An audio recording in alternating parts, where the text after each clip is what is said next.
Inside a grand hall, the armored girl raises her hand with excitement, calling out to her master. She reports that the price for their secret hiding place has finally been confirmed and asks if they should start discussing the details. Her tone is confident, clearly proud of the effort she's put in.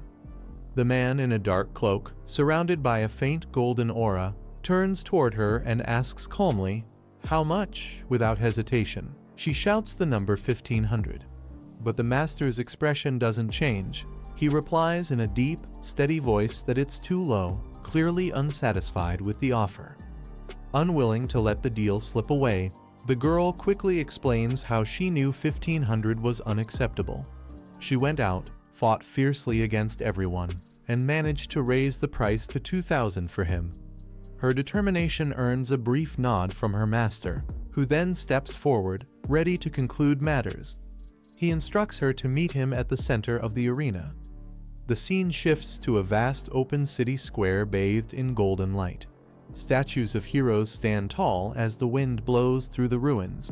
The tension in the air signals that what comes next won't be mere negotiation, it'll be a powerful confrontation that will decide their next move.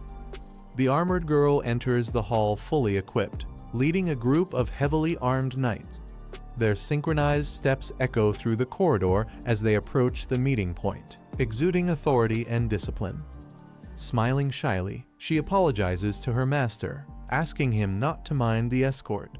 She explains that since she carries an enormous amount of lifespan, the higher-ups were concerned for her safety and insisted on assigning her a military guard.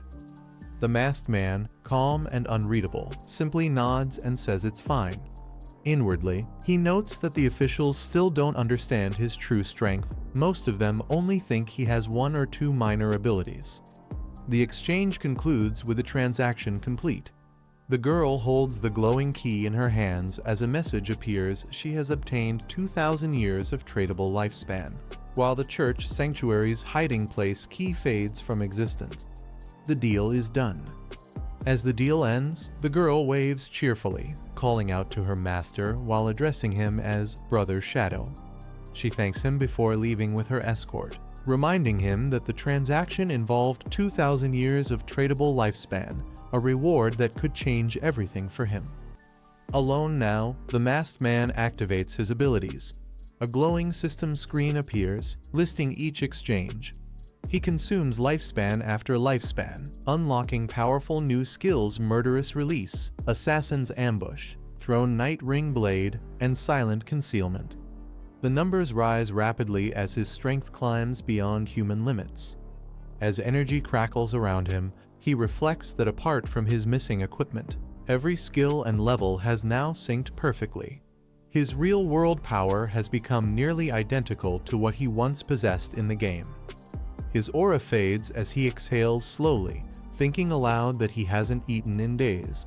Deciding to fix his hunger before the next challenge, he heads toward a neon-lit building, the Hoylun Hotel, his next destination in the shadows of the city. In a dimly lit room, the masked man slowly opens his eyes, confused by his surroundings.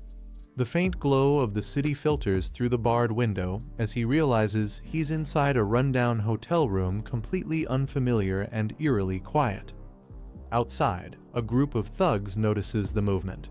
One of them grins and shouts to his boss that the kid is awake. The heavy-set leader, holding a small golden trinket, smirks as if he's been waiting for this moment. The red-haired thug steps forward with a bat, mocking him through the bars. He demands that the stranger hand over everything valuable, claiming the items are now property of their gang. Behind him, others laugh, confident they've cornered an easy target. But inside the room, the man's eyes flash gold with cold intensity. His calm expression hardens as killing intent fills the air. He quietly mutters to himself that he's itching to cut them down. His patience has already run out. The thugs laugh arrogantly, assuming their target is too scared to fight back. The bald one raises his bat high, telling his partner to finish the job and kill him already. Their laughter fills the room, mocking what they think is a helpless victim. But in an instant, their smiles freeze. A dark red aura bursts from the masked man, twisting violently through the air. The glow of blood-red energy cuts through the room, and before they can react, the power takes form Dark Knight Ring Blade. The crimson rings slice outward with devastating force, tearing through everything in their path. The entire building trembles as the destructive energy expands, shredding walls and shattering windows in a single motion. From outside, the city watches in shock as an enormous red arc splits the sky. Debris rains down, leaving nothing but silence and ruin. The thugs' arrogance is gone, wiped out by the overwhelming power of the man they dared to provoke. The explosion fades, leaving only silence and shattered debris around the masked man. He observes the destruction calmly, realizing that the more power he brings into reality, the more energy his body demands in return. Ordinary food can no longer sustain him. His strength has far surpassed human limits. Later, he sits quietly in a small shop, finishing a bowl of noodles. Between bites, he plans his next move. After getting rid of Kayan Shishi and her guild, he needs to locate the mysterious god-granted book, something crucial for his next goal. He recalls that Kayan Shishi is known for her cunning nature and is much harder to track than anyone else. Then he remembers an old mission he once accepted: kill Kayan Fei. A small smirk forms. He could use that unfinished task as bait to draw her out. Standing up, he sighs that he's still not full, then decides to head to Magic City. Its neon lights glow in the distance as he disappears into the night, ready to hunt both food and his next target. A cheerful woman claps her hands with excitement, praising her team for their amazing work. Her exaggerated tone fills the room with laughter, and the men around her grin proudly. As they walk down the hallway, she expresses how satisfying it feels to finish a battle and drift into the game world. It's pure bliss for her. Her companions tease her, calling her wild and crazy, but she just smiles, enjoying the attention. To her, this balance of thrill and pleasure is what makes her life exciting. Suddenly, she receives a message. Shadow has reported that Qin Feng is dead. The messenger warns that meeting Shadow in person is too risky, but she insists on getting visual proof before finalizing payment. She's aware Shadow doesn't use phones to avoid tracking, which means authorities are already monitoring him closely. Smirking, she plans her next move. Sending her coordinates, she decides to test Shadow first before meeting him. If he truly is as powerful as the rumors say, this encounter in the game world will reveal his real strength and whether he's worth trusting. Kayan Shishi logs into the virtual world, her voice dripping with false sweetness as she calls out to her in-game partner, Tang Xingjian. She tells him she has a special mission, one filled with benefits, and lures him in with her usual charm. Meanwhile, in another part of the digital realm, the masked man activates his ability, Shadowy Concealment. Sitting calmly within a dome of glowing energy, he analyzes the coordinates she sent. They point to a place called the Evil Spirit Academy, not too far from his location. He smirks, realizing Kayan Shishi's cunning nature once again. Moments later, he logs into the game world. A surge of power bursts beneath him as he lands atop a massive shadow wolf with glowing blue eyes. The creature charges forward, cutting through the city streets with incredible speed. As the sun sets, the ruined silhouette of the demon capital Academy of Evil Spirits rises in the distance. The masked man prepares for confrontation, ready to uncover what new schemes await him within those cursed walls.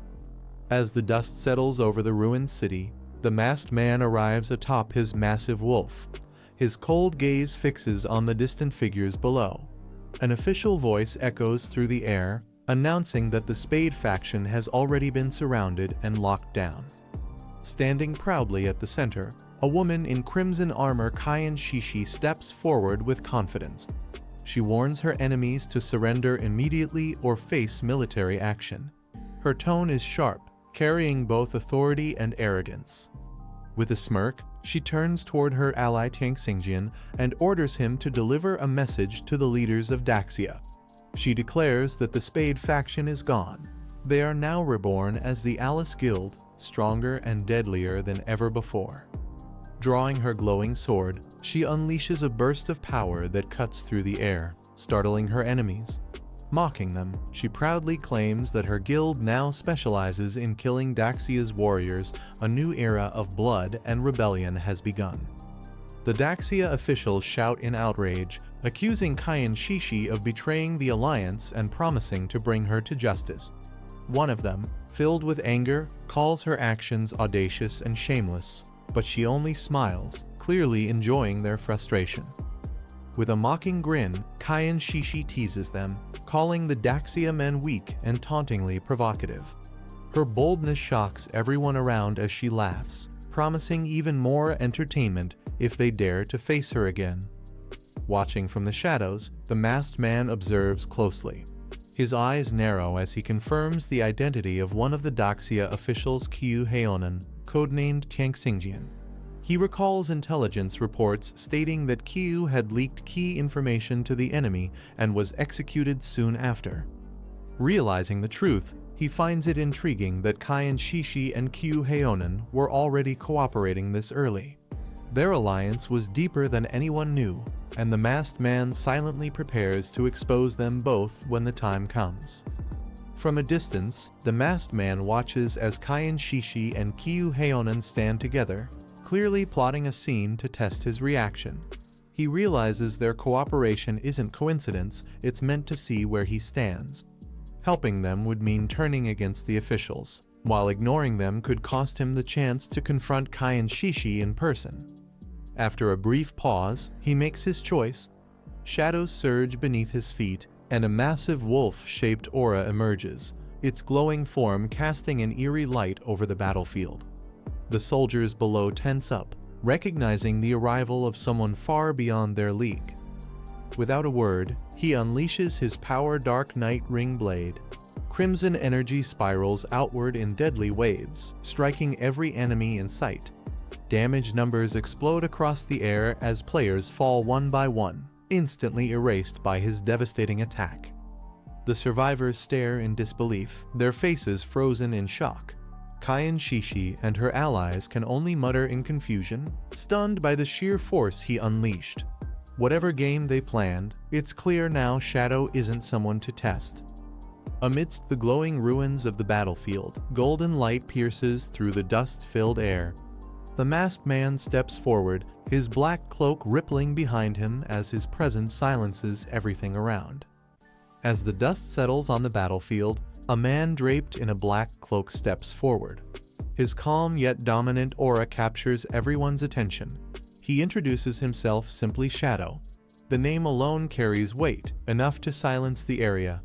Kyan Shishi, standing with her team, looks up at him in surprise, recognizing the sheer pressure that surrounds him. The moment her eyes meet his, she freezes. Her heart races uncontrollably as she stares at his face, unable to hide her reaction. His confident stance and sharp gaze make her cheeks flush red. She can't help but think how unbelievably handsome he is, completely captivated by his presence. Overwhelmed by his power, Shishi whispers to herself that she's drawn to strong people like him. But almost immediately, her admiration turns to frustration. Tears form in her eyes as she realizes he's from Daxia, a place she despises. She curses under her breath, unable to accept that such strength belongs to someone from there. Not far away, two players watch in awe as Shadow's overwhelming power shakes the ground. They exclaim in disbelief, realizing he just dealt over 40,000 damage in a single strike. With wide grins, they call out to him with respect, thrilled to see the world's top-ranked player in action. Their excitement fills the air, confirming that Shadow's name alone demands respect everywhere he goes. As Shadow stands before them, one of the players tries to communicate, raising his hand with a gesture. But before anyone can react, Shadow instantly strikes, unleashing a series of precise attacks that hit all their weak points in an instant. The players collapse, damage numbers flashing above their heads. Shadow looks at them with calm eyes, clearly not understanding what they were trying to say. He questions them, suspecting their words might be some sort of curse directed at him. Kyan Shishi panics and quickly steps forward, trying to stop him. She hurriedly explains that they weren't cursing him at all, they were actually greeting him with respect, not hostility. Realizing the misunderstanding, Shadow pulls back slightly and apologizes with a composed tone. He advises them to speak the Daxia language from now on to avoid future confusion, his calm authority once again leaving everyone speechless. After clearing the misunderstanding, Shadow calmly announces it's time to begin their transaction. But before proceeding, he reminds Kai and Shishi to adjust her outfit properly, his composed tone making the moment slightly awkward. Regaining her confidence, Shishi smirks and asks directly about Qin Feng's head, the item they were supposed to exchange. She eyes Shadow closely, her curiosity mixing with admiration for his boldness. Shadow lifts his hand and replies without hesitation, saying he can't bring it into the game but could show it in real life if she wants proof. His cold, direct response makes the air tense yet respectful. Shishi smiles faintly, her suspicion fading. She states that after witnessing Shadow's overwhelming power, she has no reason to doubt him. Trusting his word, she agrees to continue the deal, fully convinced of his strength. The transaction concludes successfully, and Shadow receives 1,500 days of tradable lifespan as his reward. Without hesitation, he turns to leave, his cloak flowing behind him as he calmly says he's done here. Kai and Shishi quickly calls out, asking him to wait. With a playful smile, she compliments his strength and proposes forming a long-term partnership. Her money and his power could make a perfect combination. She then mentions a new assassination target and invites him to her place that night, teasingly promising to fulfill any of his needs if he accepts the offer. Her words carry both business and hidden intent. Shadow glances back, unbothered by her tone. In his usual composed manner, he simply asks who the next target is and how much the reward will be, keeping the conversation strictly professional. As the deal concludes, Kai and Shishi opens a glowing portal behind her.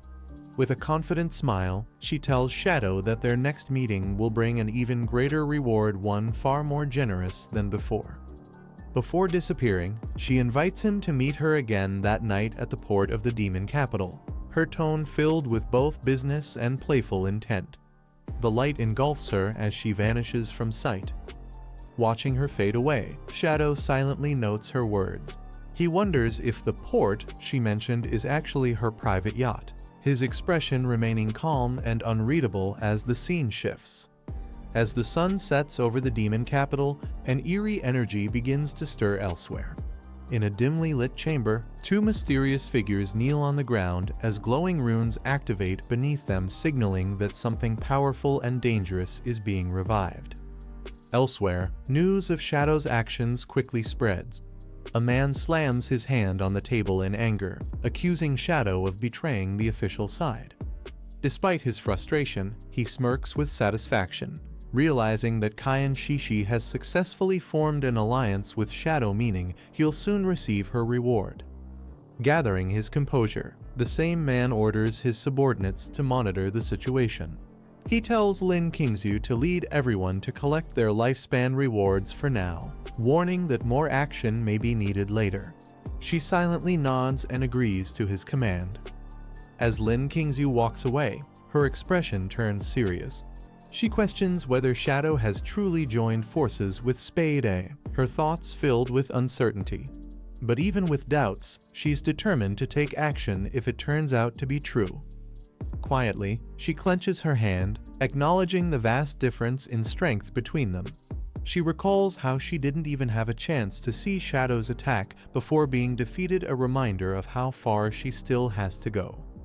As night falls, the massive yacht docked at the port of the demon capital glows under the moonlight. It's the same place Kai and Shishi mentioned her private vessel, luxurious and heavily guarded.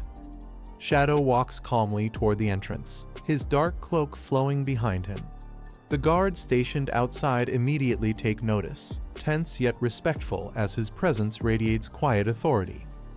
Without hesitation, Shadow states his purpose: he's here to meet Spade A.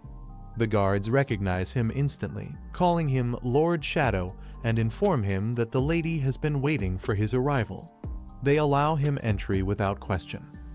As Shadow steps aboard, the guards send word through their radios, confirming his arrival and preparing the ship to set sail. The hum of engines fills the air as Shadow silently walks across the deck, ready for whatever awaits inside. The yacht sails deep into the night, cutting through the misty waters under a quiet, moonlit sky. Inside, the atmosphere shifts from calm to anticipation as Shadow finally steps aboard to meet his new client. On the deck, Kyan Shishi appears elegantly dressed in a red gown, holding 2 glasses of wine. Her demeanor is confident and alluring as she greets him with a teasing smile, saying she's waited a long time for this moment. She laughs softly, remarking that even in real life, Shadow still carries the same mysterious aura as in the virtual world. Her curiosity about him only deepens as she steps closer, her tone both playful and calculating. Shadow remains silent for a moment, his expression hidden beneath the hood. Then, in a calm and steady voice, he cuts straight to the point, asking her who the target is and how much she's willing to pay for the kill. On the yacht's upper deck, the tension softens as Kyan Shishi tries to lighten the mood. With a teasing smile, she comments that Shadow has no sense of romance at all, trying to draw him into casual conversation. Shadow remains composed and replies calmly, saying it's rare to share such a view with a woman like her, suggesting they set aside the serious talk for now. His tone is smooth but distant, maintaining control of the situation. Shishi raises her glass and proposes a toast, calling it a drink to celebrate their spring night. Shadow silently accepts and lifts his own glass, taking a slow sip without hesitation. Seeing him finally play along, Shishi laughs softly, clearly pleased. The atmosphere turns playful as she enjoys the moment, believing she's starting to break through his mysterious exterior. Suddenly, Kyan Shishi stumbles forward, intentionally falling toward Shadow, using the moment to get closer. Her actions are bold, and the atmosphere between them grows tense and unpredictable. With a playful smile, she leans on him and asks how he feels after drinking the wine. She reveals that the glass he just finished contained her exclusive secret formula designed to make anyone who drinks it completely obedient to her. Shadow doesn't respond, remaining still and unreadable under his hood. Shishi laughs slyly, convinced the formula is already working. She teases that even someone as mysterious as Shadow is still a man beneath that mask. Excited by her own confidence, she whispers that when the time is right, she'll remove his hood and finally see the face behind the legend. Shadow listens silently, his calmness making the situation even more intense. Kyan Shishi excitedly praises Shadow, amazed by his power and presence. But as she moves closer, something unexpected begins to happen. A strange energy starts to build up around him, making the air feel heavy. Shadow suddenly senses a burning sensation spreading through his body. His calm demeanor shifts as he clenches his fist, realizing something isn't right. The power inside him begins to surge uncontrollably, and light bursts from within his cloak. The intensity grows with each passing second. Flames erupt around him as he struggles to contain the overwhelming energy. The yacht trembles from the force as a wave of power explodes outward, lighting up the entire deck. Shishi screams in shock as the burning aura engulfs her. Her body heats up instantly, her expression turning from delight to terror. Green flames surround her completely, and she panics, unable to understand what's happening or why it's so hot. As the green flames rage, Kyan Shishi screams in pain, realizing she's barely clinging to life. But suddenly, a glowing crystal pendant around her neck activates, forming a protective shield that saves her from death.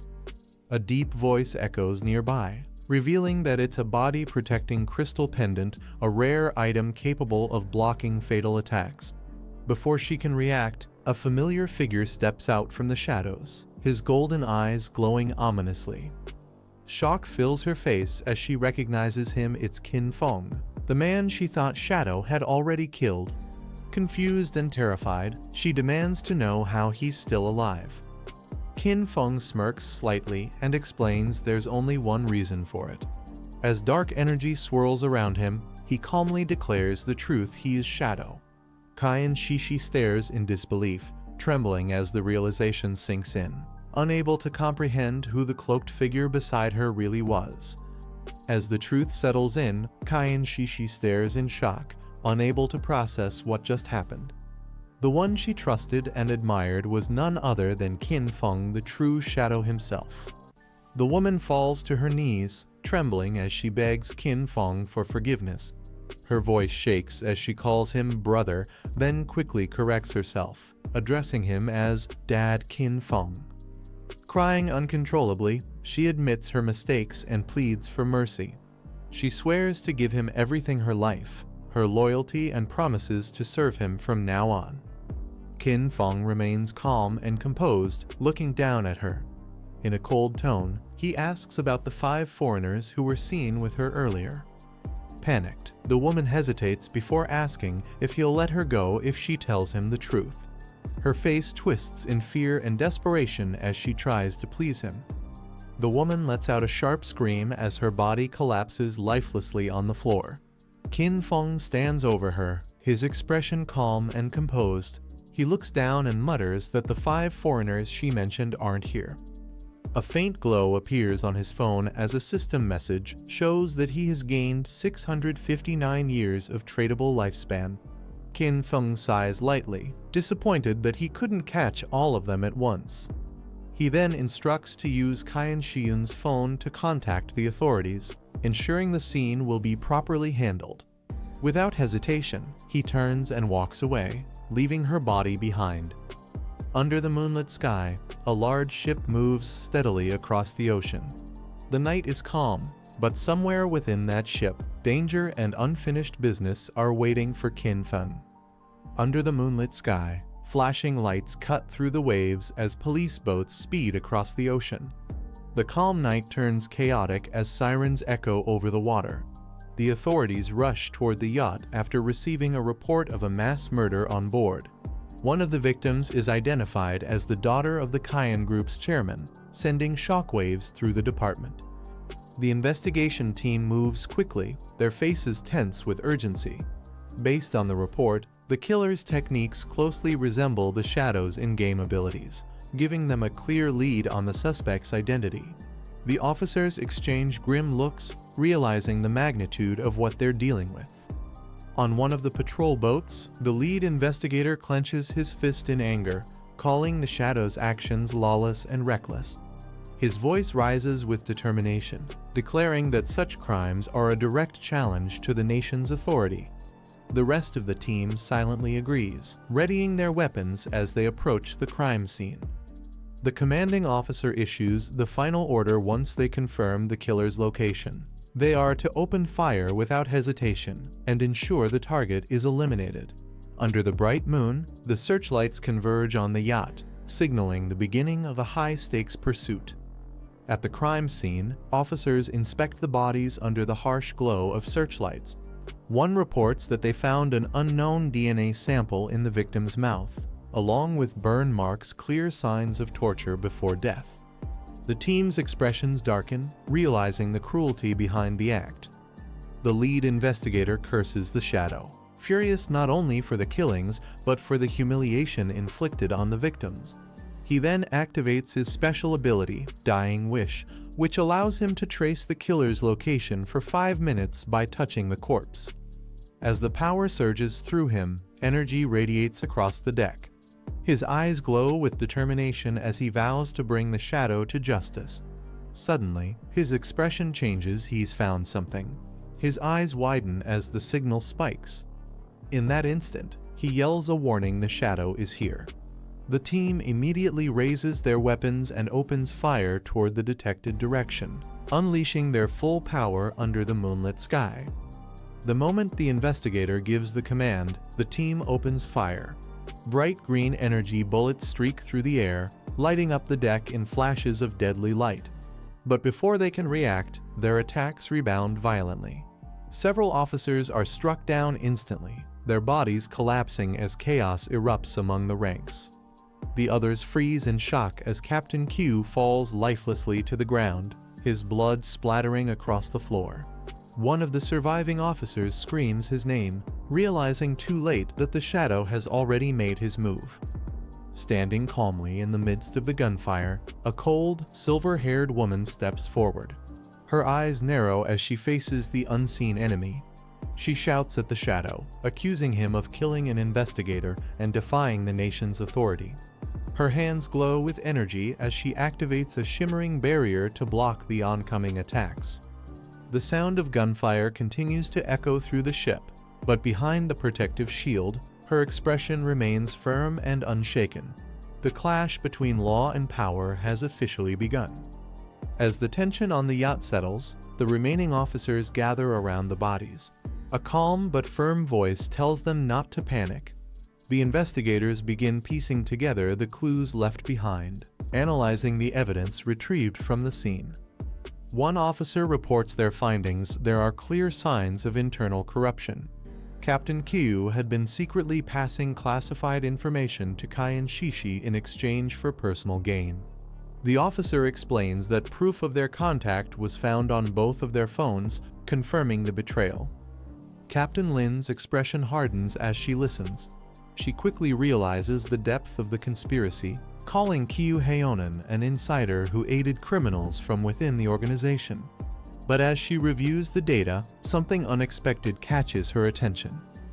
Her eyes widen in shock. The files reveal that Kyan Shishi was actually Spade in the game, the same player tied to multiple criminal activities. She demands to see the evidence immediately, but one of her subordinates hesitates. Suspicion fills her face as she questions what could possibly be hidden from her view. Captain Lin opens the phone and freezes. The screen shows shocking images Kyan Shishi and Captain Kyu caught in an intimate moment. Her eyes widen in disbelief as she struggles to process what she's seeing. One of her subordinates quietly reminds her that he had warned her to wait before looking. Lin's shock quickly turns into anger and embarrassment. She questions what all of this means, realizing the depth of Kyan Shishi's deception. Her hands tighten around the phone as she scrolls through the data, uncovering message after message that confirm their secret connection. Her thoughts race. If Shadow was involved in this, then everything begins to make sense. Every move, every encounter in the game, and even the recent murders were all connected. Shadow's past actions were not random. They were part of a plan to expose the truth. It's revealed that Shadow's killing spree inside the game was meant to gain Kyan Shishi's trust. Once she believed in him, he found and eliminated her in the real world, then reported everything to the police, luring out and destroying Kyu Haeonan in the process. Captain Lin continues reviewing the evidence, her expression calm yet thoughtful. The revelations about Kyan Shishi and Kyu Haeonan have not only solved the ongoing investigation, but also cleared two major internal threats within the system. Shadow's actions, though ruthless, ended up helping the authorities achieve what they couldn't for months. As Lin reflects on this, one of her subordinates calls out, surprised to see her still focused on the report. She ignores the comment, quietly acknowledging Shadow's unexpected contribution. Though she had attacked him earlier, she realizes that his actions prevented further chaos. Looking out over the quiet scene, she admits to herself that even if Shadow bears a grudge, she hopes it won't lead to conflict with the officials. In a composed tone, she thanks him for his assistance, acknowledging that justice was served in an unconventional way. Before leaving, she holsters her weapon and pauses for a moment. Her eyes narrow as she mutters an apology, not out of guilt, but out of respect for a man who operates in the shadows yet serves a greater purpose. The tense silence breaks when a soldier yells out in shock, calling for Captain Lin. Everyone turns to see her kneeling on the floor, clutching her gun tightly as tears fall down her face. Her voice trembles as she whispers that her debt to Shadow has finally been repaid. She lowers her weapon and asks Shadow to continue cooperating with the authorities, her tone filled with regret and respect. The officers nearby watch in disbelief, unsure how to react. One of them quietly urges caution, reminding her that Shadow's true nature is unpredictable. High above them, Shadow stands calmly under the moonlight, watching the scene unfold.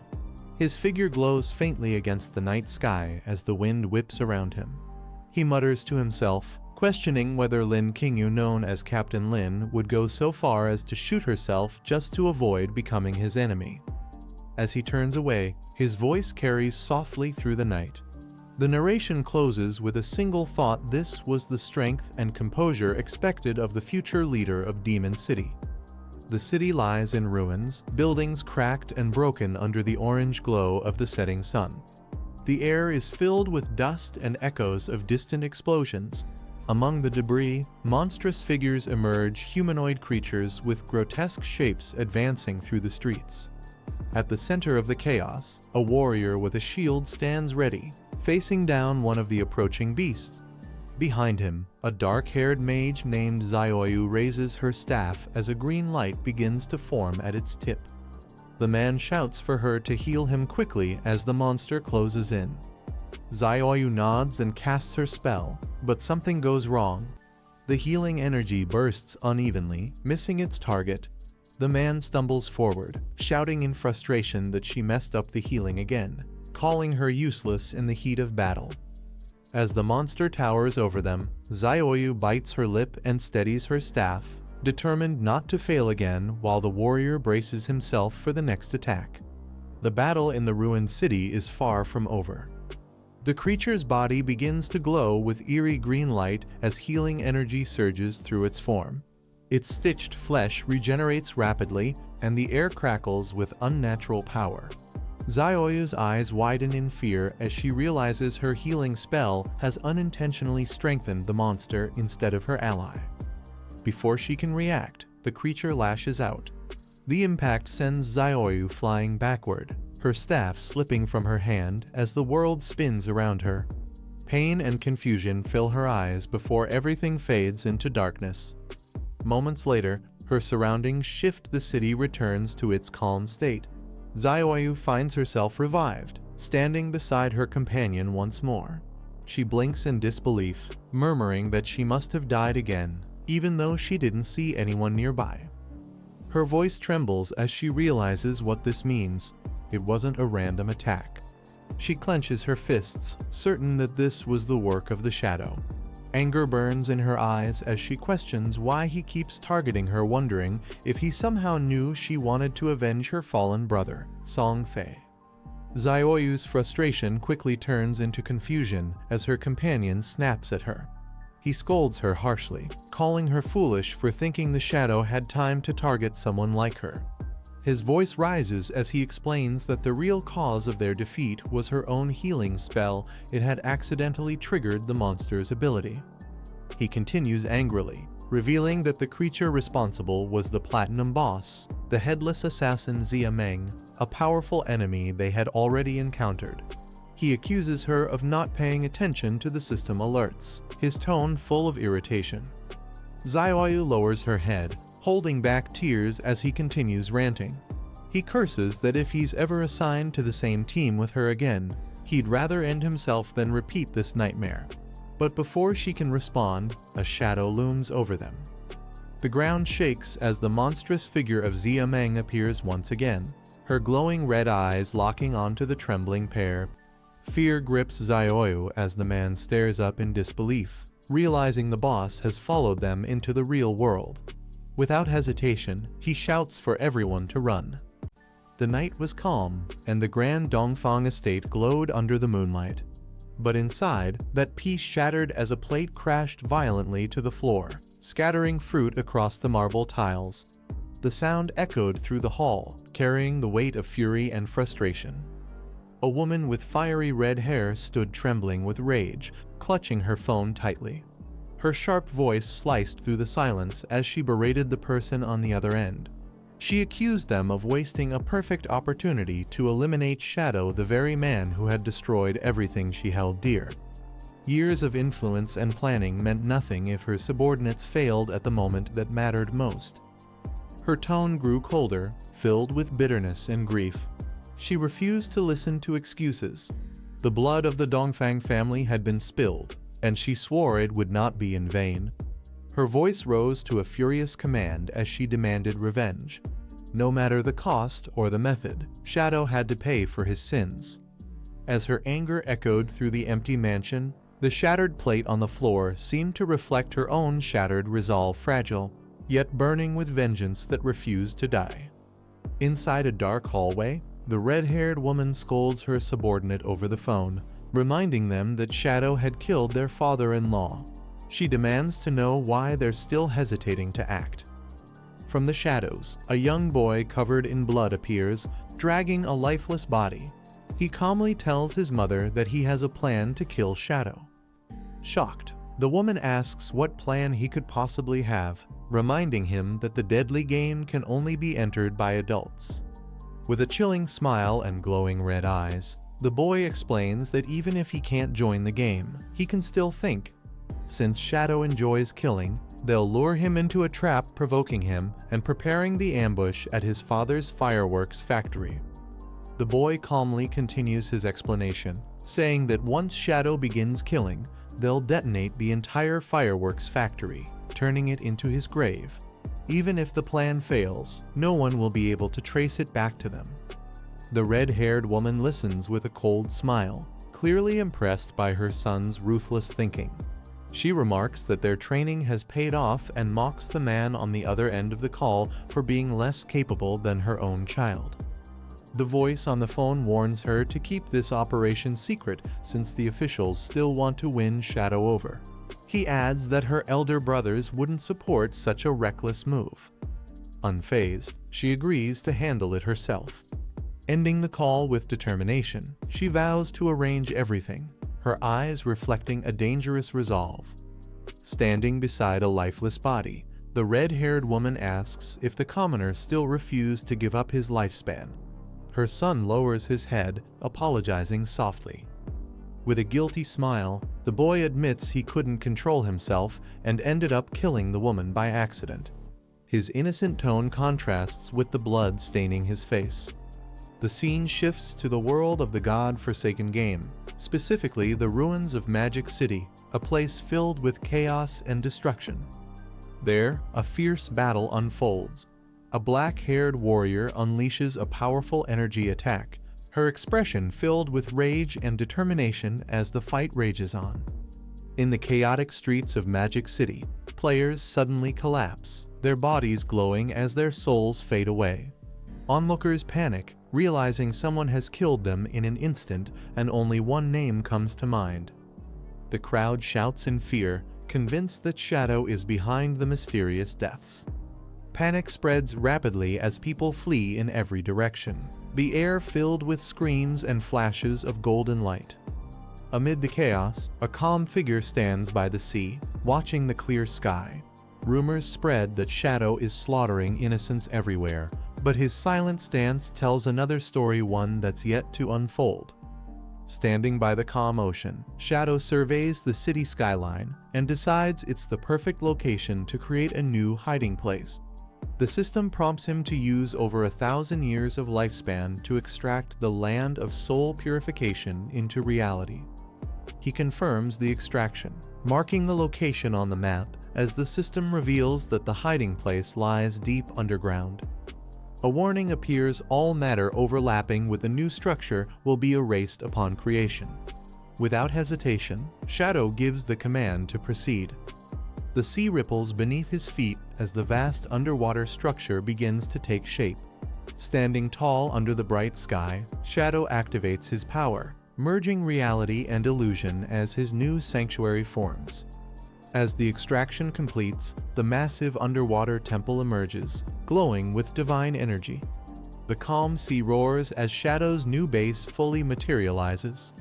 Standing amidst the glowing water, Shadow looks ahead with a calm expression and declares it's time to retrieve the divine tome. Meanwhile, inside a grand hall, one of Shadow's allies rushes in, reporting that someone has accused Shadow of killing players indiscriminately. He quickly clarifies that Shadow wasn't even online, prompting further investigation. The scene flashes to the culprit's two players who had been spreading lies. Their bodies disintegrate into golden particles, silenced by the true force that hunts from the shadows. From behind the rubble, a group of players watches in fear as bright golden lights flash in the distance. One of them mutters in disbelief, realizing that even his level 3 anti-invisibility skill can't detect the mysterious boss. Another player, frustrated and prideful, insists that if he could see the boss, he'd take it down himself. He recalls the time the Iron Saintess was humiliated by a shadow and swears this won't happen again. His green-haired teammate quickly warns him to lower his voice, worried the unseen enemy might notice them.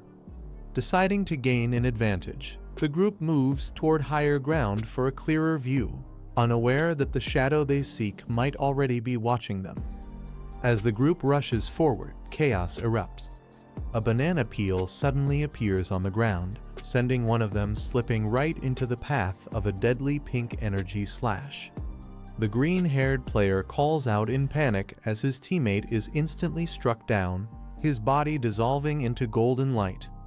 The last man standing clenches his fist, swearing in frustration as a strange figure steps out from the shadows, a humanoid creature with lifeless eyes and sharp limbs. Fueled by pride and anger, he charges forward, shouting that he's not afraid, unaware that he's about to face an enemy far beyond his reach.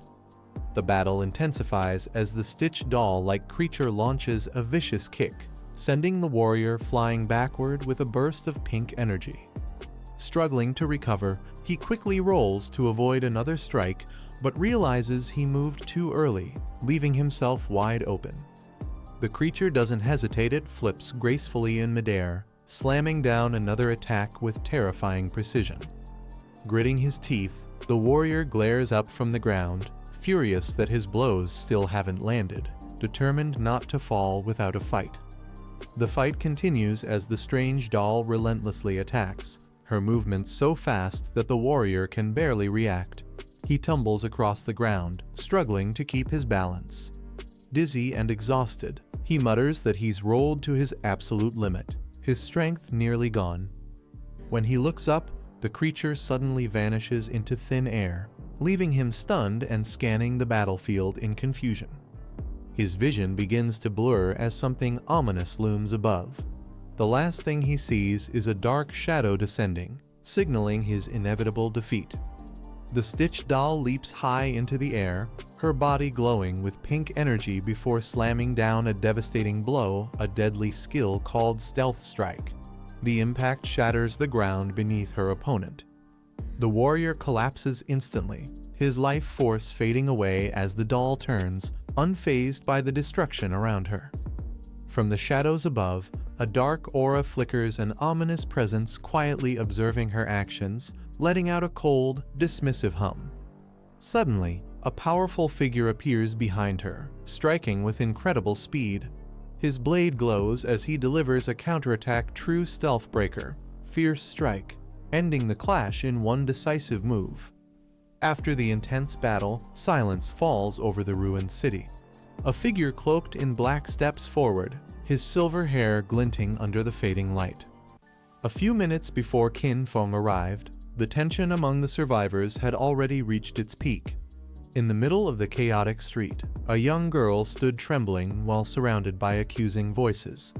Dozens of fingers pointed at her as people shouted that she was the reason behind the disaster, the one who misfired her skill and awakened the terrifying headless boss. The girl's hands clenched tightly against her dress, her shoulders shaking as tears streamed down her cheeks. She tried to explain herself, whispering that it wasn't on purpose, that it was just a mistake. But her words were drowned out by the rising noise of blame. The others shouted that the boss had followed her all the way to their revival point, putting everyone's lives at risk. None of them cared about her apology. The fear in their eyes turned into anger as team leaders refused to take her in. One man declared that his squad wouldn't dare associate with someone who brought such danger upon them. Another added that doing so would be suicide, they wouldn't even know how they died next time. The arguments grew louder, echoing down the ruined street. Just as panic threatened to spread again, a man in armor stepped forward, his expression sharp. He ordered everyone to quiet down, reminding them that if they kept shouting, they might attract the boss back to their location. His voice cut through the chaos, and for a brief moment, the group fell silent, fear tightening its grip over them once more. The chairman looked at Xiaoyu and decided she was unfit for battle. Instead, she was assigned to gather information about safe hiding spots. To motivate her, the chairman promised rewards 3 years of lifespan for finding a gold-level location, and 10 for a platinum one. Xiaoyu quietly accepted the task, receiving 2 days of tradable lifespan. From now on, she would be granted 1 lifespan each day to survive. Otherwise, she'd die as time ran out. While she bowed in gratitude, others whispered with resentment. They complained that she got off easily and suspected she was using this role to stay close to the chairman. Their jealousy sparked arguments, but the chairman silenced them by confirming her name, Yahello, and reminding everyone that survival required results, not envy. Moments later, a strange glow surrounded the area as a lifeless puppet lay on the ground, its energy fading away. From the light, a man in a black cloak stepped forward, his presence calm yet intimidating. The nearby soldiers froze, unsure whether to speak or move. Shock filled their faces as they realized who stood before them, someone far beyond their level. The chairman and her men could only watch in disbelief, their expressions turning tense as the air grew heavier around them. Before anyone could react, one man lunged forward, but the cloaked figure moved faster, striking him down with a single, effortless blow. The sudden burst of energy shook the ground as Xiaoyu stood frozen in fear. The others around her shouted for her to move, but before she could react, a powerful force struck. Her eyes widened in shock as she was lifted off her feet by a violent impact. The soldiers nearby watched in horror, unable to stop what was happening. In the next instant, she was sent flying high into the air, her scream echoing through the collapsing streets. Below, the silver-haired man watched silently, his calm gaze following her as she disappeared into the orange sky. As Xiaoyu was thrown into the sky, a group of humanoid monsters surrounded her midair, their movements fast and inhuman. Below, the white-haired man watched quietly as chaos unfolded above. Hidden observers gasped at the sight, realizing there weren't just 4 but 5 of these creatures, all clones under the control of the Shadow Boss. Spotting the cloaked figure below, Xiaoyu's fear turned into sudden hope. She cried out his name, believing she was finally safe. But before she could reach him, one of the monsters lunged toward her. Panic filled her voice as she screamed for her brother, begging him to save her. As the monster's claws reached for Xiaoyu, the man's golden eyes flared with power. Shadows twisted around him as he unleashed his skill flash Shadow Slash. In an instant, his blade cut through the air, striking the creatures before they could touch her. A burst of light followed, numbers flashing across the sky as the system announced multiple kills and rewards. The enemies were instantly destroyed, leaving only glowing particles drifting in the wind. Xiaoyu fell safely through the fading light, her eyes wide with disbelief. The man lowered his weapon, his voice calm and detached, remarking on his bad luck before turning away from the battlefield. After the battle, the man activated his skill Hand of Greed. Golden light surrounded him as countless lifespan orbs floated in the air, the essence left behind by the fallen boss, still undigested and rich in energy. He absorbed the orbs effortlessly, while others nearby watched in awe. A cheerful woman stepped forward, asking him to sell whatever he didn't need, her voice playful but greedy. With a calm glance, he replied that if the price was right, he could take them to collect more. His words stirred excitement among the group. He then ordered Wang Meng and a few others to follow, but stopped one of the women, stating coldly that she couldn't come, not her specifically, but because women weren't allowed on this mission. The woman tried to use her charm, teasing the white-haired man and accusing him of being biased. With a playful smirk, she hinted that he must prefer men since he rejected her attempt. Unamused, he waved her off with a flick of his hand, shutting down her teasing completely. His focus shifted to the mission ahead, explaining that the next target lay beyond the northern city gates, a mysterious tower of divine authority that offered rare rewards. He added that the tower's NPCs were difficult to deal with and that bringing a woman would make the challenge 10 times harder. That was why he refused her entry. Annoyed, the woman muttered under her breath, swearing she'd surpass him someday. Her friends pulled her away, suggesting they hunt monsters to vent their frustration before leaving with a casual goodbye. The white-haired man looked back at the group and ordered them to follow. Instantly, a system alert appeared. He had sent a team invitation. The others accepted, both nervous and excited to join forces with someone so powerful.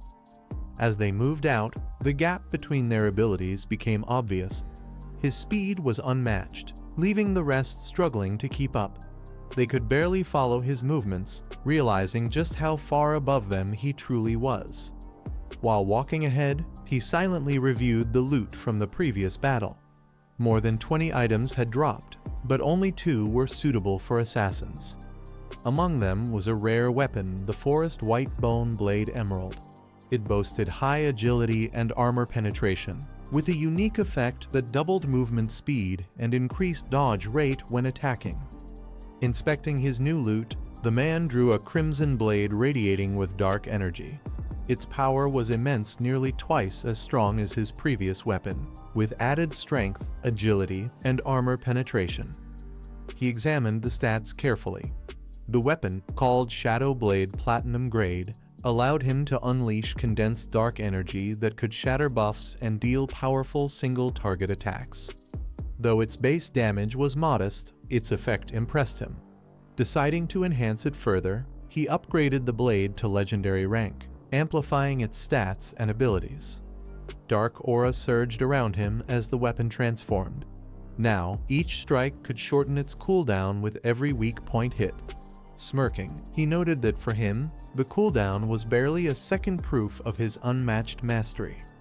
After testing his new weapon, the man glanced around the empty streets, realizing his team was nowhere in sight. His calm expression shifted slightly as he wondered where Wang Meng and the others had gone. The area was silent, debris swirling in the wind as he stood alone in the ruined city. His enhanced speed had clearly left his companions far behind. Meanwhile, nearly 2 kilometers back, the exhausted group struggled to keep pace. The streets they crossed were littered with rubble and dust from earlier battles. One of the men slumped against a wall, gasping for air and muttering that their leader walked way too fast, no one could possibly keep up with him. The team trailed far behind, struggling to keep up with their leader's pace.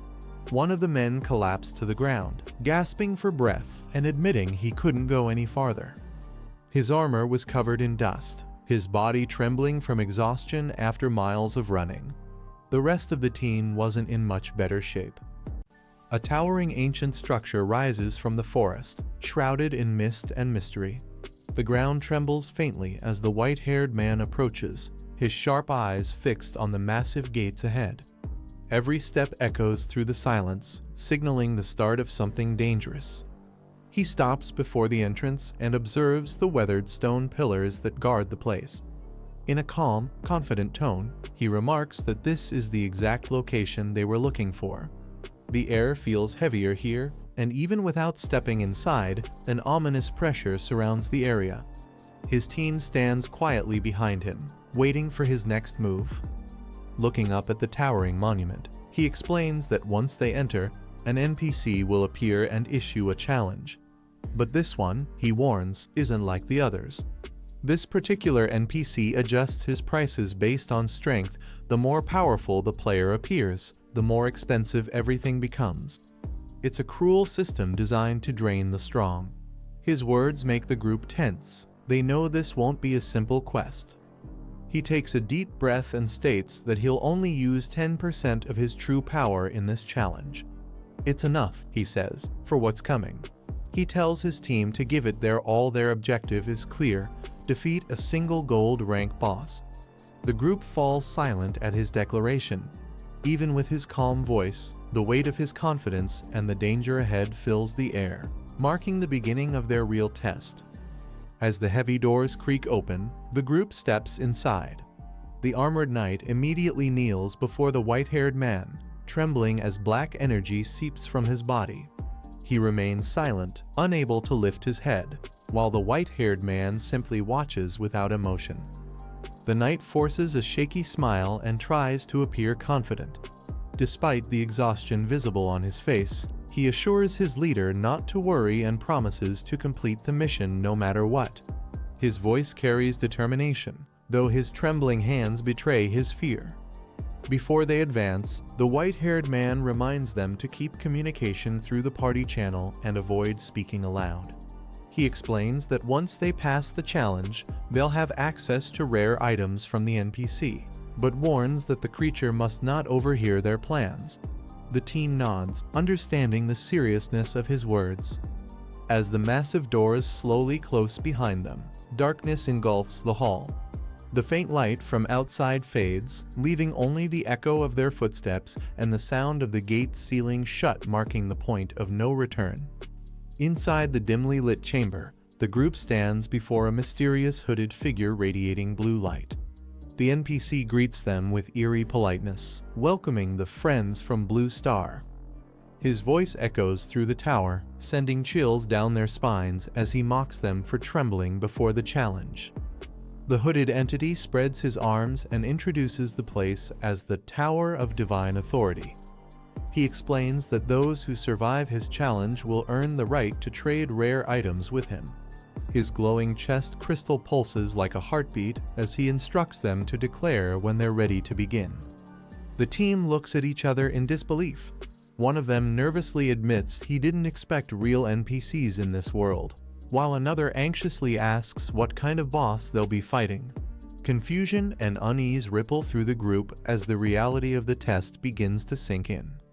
The white-haired leader cuts through the chatter, instructing everyone to simply follow his commands during the fight. But his teammates persist, wanting more details. How long will the battle last? How many phases does the boss have? What kind of abilities should they expect? Yet he remains calm and composed, his silence hinting that he already knows exactly what's coming. The team continues to question their leader, demanding every detail about the upcoming boss. They ask about its weak points, movement skills, and how long the fight will last. The white-haired man stays composed while one of them nervously explains that during a past mission, a mistake cost 2 teammates their lives. Since then, he's been overly cautious, wanting to avoid another tragedy. Ignoring the tension, the white-haired man calmly declares that they're ready to begin. His sudden announcement catches one of his teammates off guard, who panics and tries to protest, but it's already too late. The challenge has been accepted. The hooded NPC lowers his head, a sinister aura radiating from his body. With a chilling tone, he welcomes them to the test and declares the start of their battle. Dark energy swirls around him as the room begins to tremble. From the black vortex, a monstrous figure emerges, the obsidian skull cracker golem, a towering gold-grayed creature with twisted muscles and a grotesque split mouth. The ground shakes beneath its heavy steps as the true nightmare finally takes form.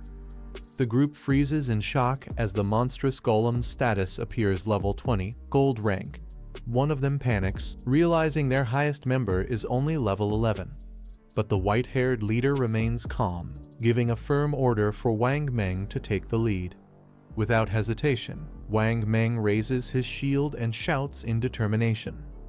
Charging forward with full force, Wang Meng uses his skill Shield Rush.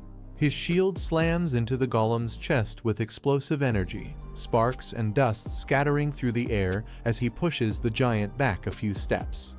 The golem lets out a deafening roar, its monstrous strength shaking the entire arena. With a single swing, it retaliates, sending a shockwave that tears through the air. The sheer power of its strike forces everyone to brace themselves. Wang Meng is knocked away in an instant, his body thrown across the floor as his teammates cry out in panic. The white-haired leader catches him before he hits the ground, his cape whipping through the air. The others shout in shock, realizing just how dangerous this boss truly is. Despite the danger, the white-haired leader stays composed and gives his orders. He tells the team to focus their attacks, Archer to fire Starlight Shot and Swordsman to unleash Triple Ground Slash.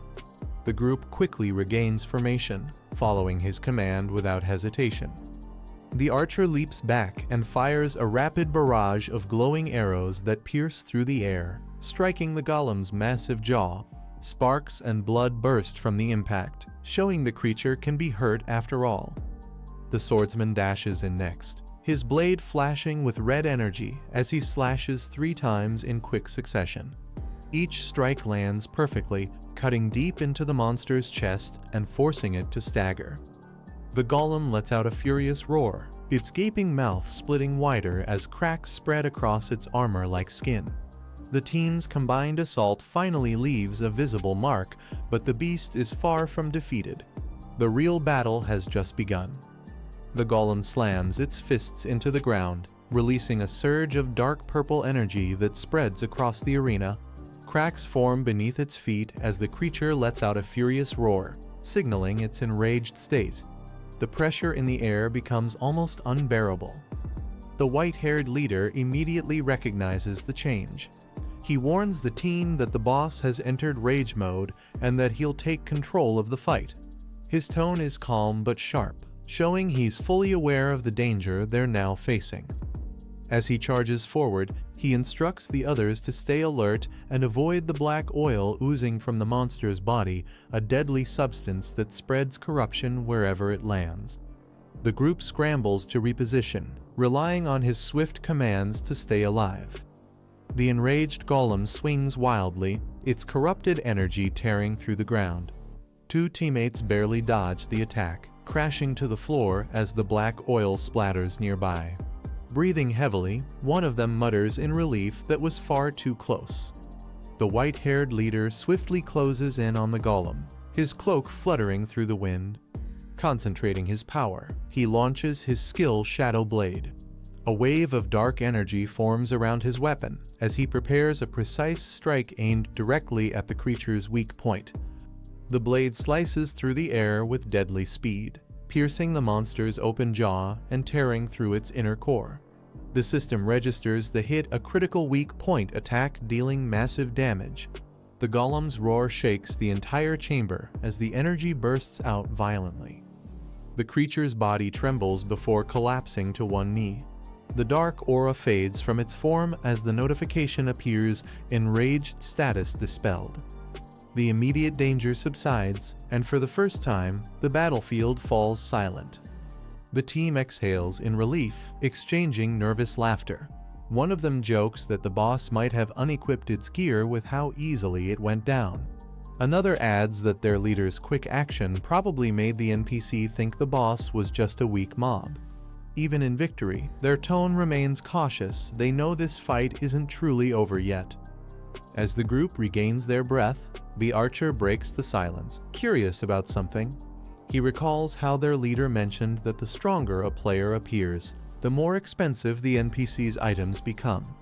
With a questioning tone, he asks how the white-haired man even knew such a thing. The leader doesn't answer directly.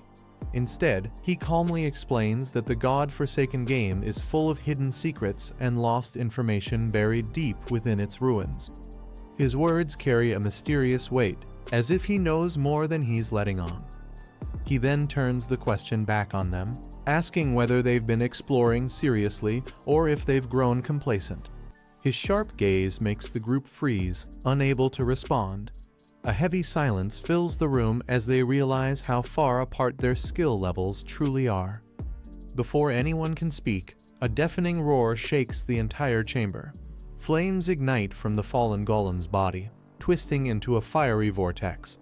The creature begins to move again, reborn and angrier than ever. The revived golem's body bursts into swirling flames as it prepares its next attack. The white-haired leader quickly warns his team to stay alert. The boss is about to spin and unleash a fiery breath that could incinerate anyone caught in range. The massive creature twists its body and releases a blazing torrent of fire, scorching everything in its path. One of the teammates panics and runs the wrong way, narrowly escaping the first wave of flames. The heat fills the entire chamber, painting everything in orange light. Seeing the danger, the white-haired man shouts urgent instructions. There's no time to dodge. He orders Wang Meng to activate his invincibility skill and shield the others before the fire reaches them. His voice cuts through the chaos like a command forged in battle. Wang Meng steps forward without hesitation, summoning a glowing golden barrier just as the flames crash down upon them. The inferno collides with a shield, exploding in a blinding flash of light. Everyone braces behind him, their survival hanging by the strength of his defense. As the flames begin to fade, the white-haired leader's sharp eyes glint with focus. He commends Wang Meng for holding the line and orders everyone to prepare their strongest skills. His voice carries authority and precision. It's time to end this fight once and for all. The team unleashes a coordinated assault. The swordsman's blade glows red as he leaps into the air, while the archer's arrows streak like blue comets toward the golem. Their combined attacks rain down in perfect rhythm, each strike hitting with explosive force. A flurry of numbers flashes across the scene as the monster's health plummets rapidly. The golem's massive frame shudders violently before collapsing under the relentless barrage of light and steel. Silence fills the chamber. Then, a bright notification appears. You have defeated Obsidian Skull Cracker Golem LV. 20 congratulations. The team lowers their weapons, relief washing over their faces. They've finally triumphed over the impossible, standing victorious beneath the glowing system message. The white-haired leader reflects on the battle, explaining the golem's true nature. The tricky part of this boss fight, he says, is that it enters a powerful enraged state once its health drops below 10%. However, if that effect is dispelled, its strength becomes equivalent to a silver rank boss, still dangerous, but manageable. As the light particles of victory float around them, the group steadies themselves. Suddenly, a sinister laugh echoes through the chamber, drawing their attention upward. The hooded NPC reappears, cloaked in swirling blue energy, his glowing chest marking his authority over the tower. With a booming voice, the NPC praises them, announcing that they are the first team from Blue Star to clear his trial. His tone shifts from admiration to eerie amusement, his laughter sending chills through the air. A mysterious hooded figure stands beneath a glowing blue light, summoning multiple floating screens. His name appears Warlock Wickley. The protagonist looks up at the massive figure projected above him and realizes it's an NPC called Wickley.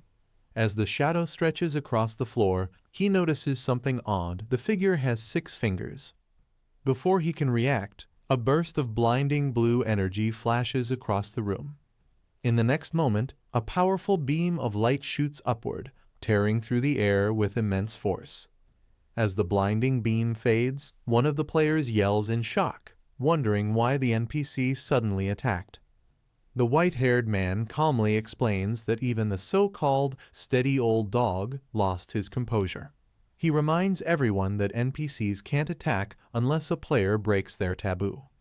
He notes that this particular NPC's taboo is linked to his fingers. As long as they don't mention it again, they'll be safe. But the situation remains tense. The black-robed figure raises his hand again, glowing with energy. The armored man nervously asks if his boss can defeat him, and the white-haired man replies coldly, "Not right now." The narration reveals the truth. These NPCs are divine beings from other timelines, bound by ancient laws to harvest players' lifespans. Wickley coldly orders them to pick the divine gift books they need, trade their lifespan, and leave. The players are shocked, realizing that lifespan can be exchanged for survival resources in the real world: food, water, even shelter. They praise their boss for discovering such a valuable system. Meanwhile, the white-haired man calmly trades 9,000 days of his lifespan to obtain 9 divine books. He remarks that it's enough for his daily needs and notes another reward awaiting him: an achievement in the Tower of Divine Authority that grants reputation. The white-haired man calmly asks if he can challenge the highest difficulty alone. Wiggly laughs, doubting his abilities, saying he couldn't even clear the first stage before. Unbothered, the man asks what the hardest level entails. Wiggly explains there are 5 tiers, with tier 5 being the highest. The same gold-grade obsidian skull-splitting golem will appear, but its stats will rise by 500%. The others are stunned, realizing how impossible that sounds. They question whether their boss could even dodge such a monster's attacks without a single mistake. Wiggly then warns him if he dies during the challenge, his lost lifespan will belong to Wiggly. Even then, he asks once more, is he sure he wants to proceed? Without hesitation, the white-haired man accepts the challenge, declaring he's sure. Wiggly smirks, amused by his confidence, and begins summoning dark energy that fills the entire chamber. He mocks him, saying that early-stage players shouldn't act so arrogant, they're only digging their own graves. Moments later, the massive obsidian skull-splitting golem reappears, its body glowing gold with overwhelming strength, now enhanced by 500%. But the white-haired man remains calm.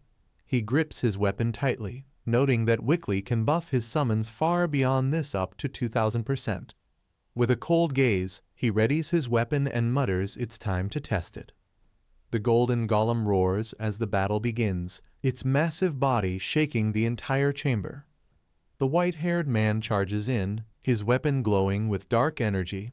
As he strikes, the golem's defenses and elemental resistance drop drastically under the effect of Black Flame's gift. In response, his weapon's special effect Boneblade activates, doubling his speed for 5 seconds. Flames swirl around his body as his movements blur, leaving afterimages with each step. The fight escalates instantly, power and speed clashing in a blaze of burning energy. The golem's body erupts in flames as it lets out a deafening roar, shaking the entire arena. The white-haired man darts forward with blinding speed, his bone blade glowing fiercely.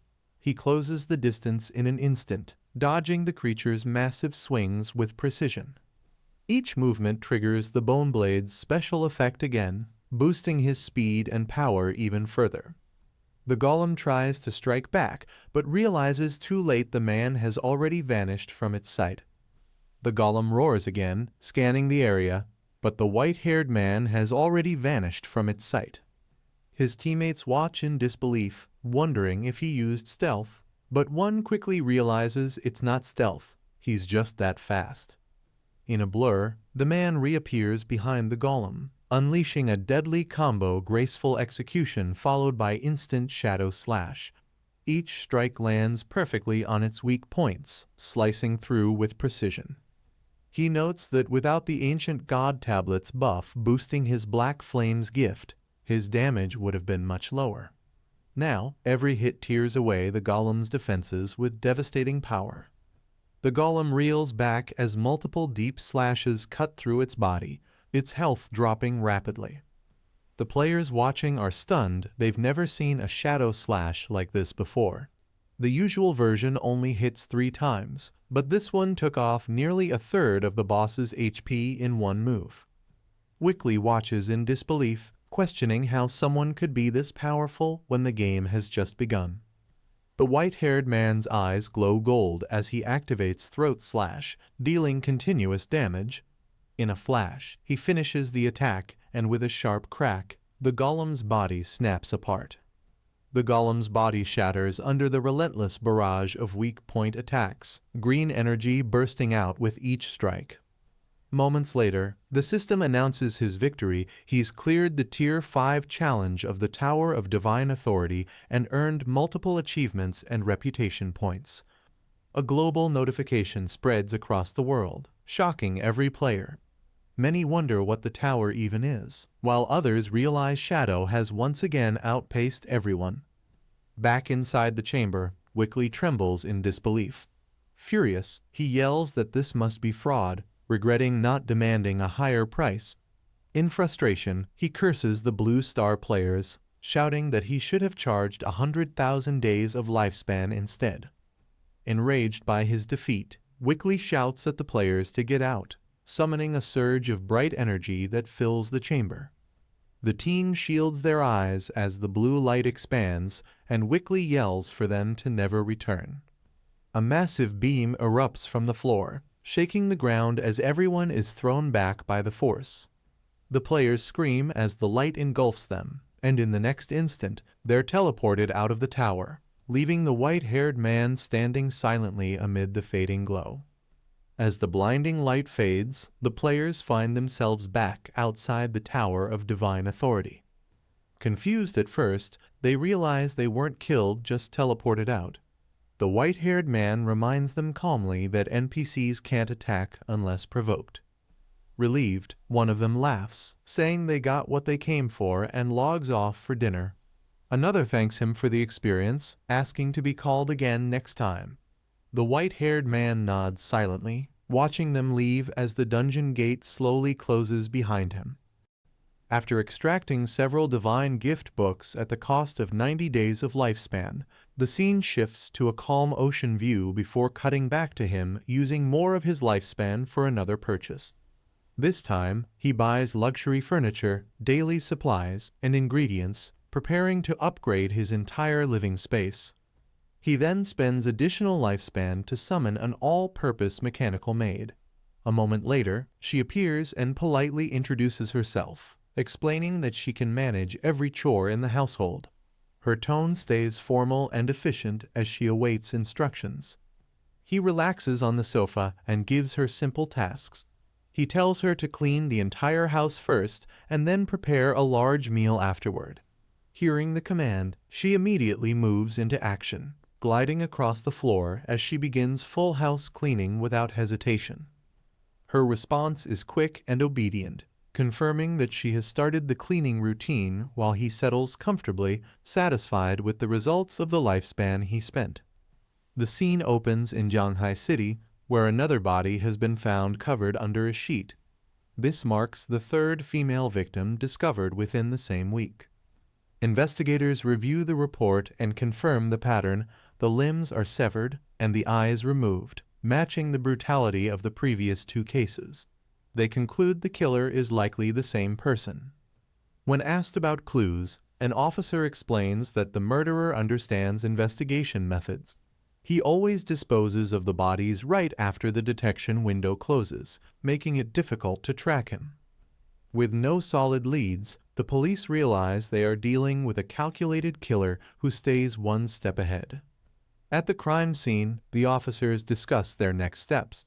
Their superior tells one of them to check how soon Yu can advance her investigator class, stressing that they can't afford any more delays.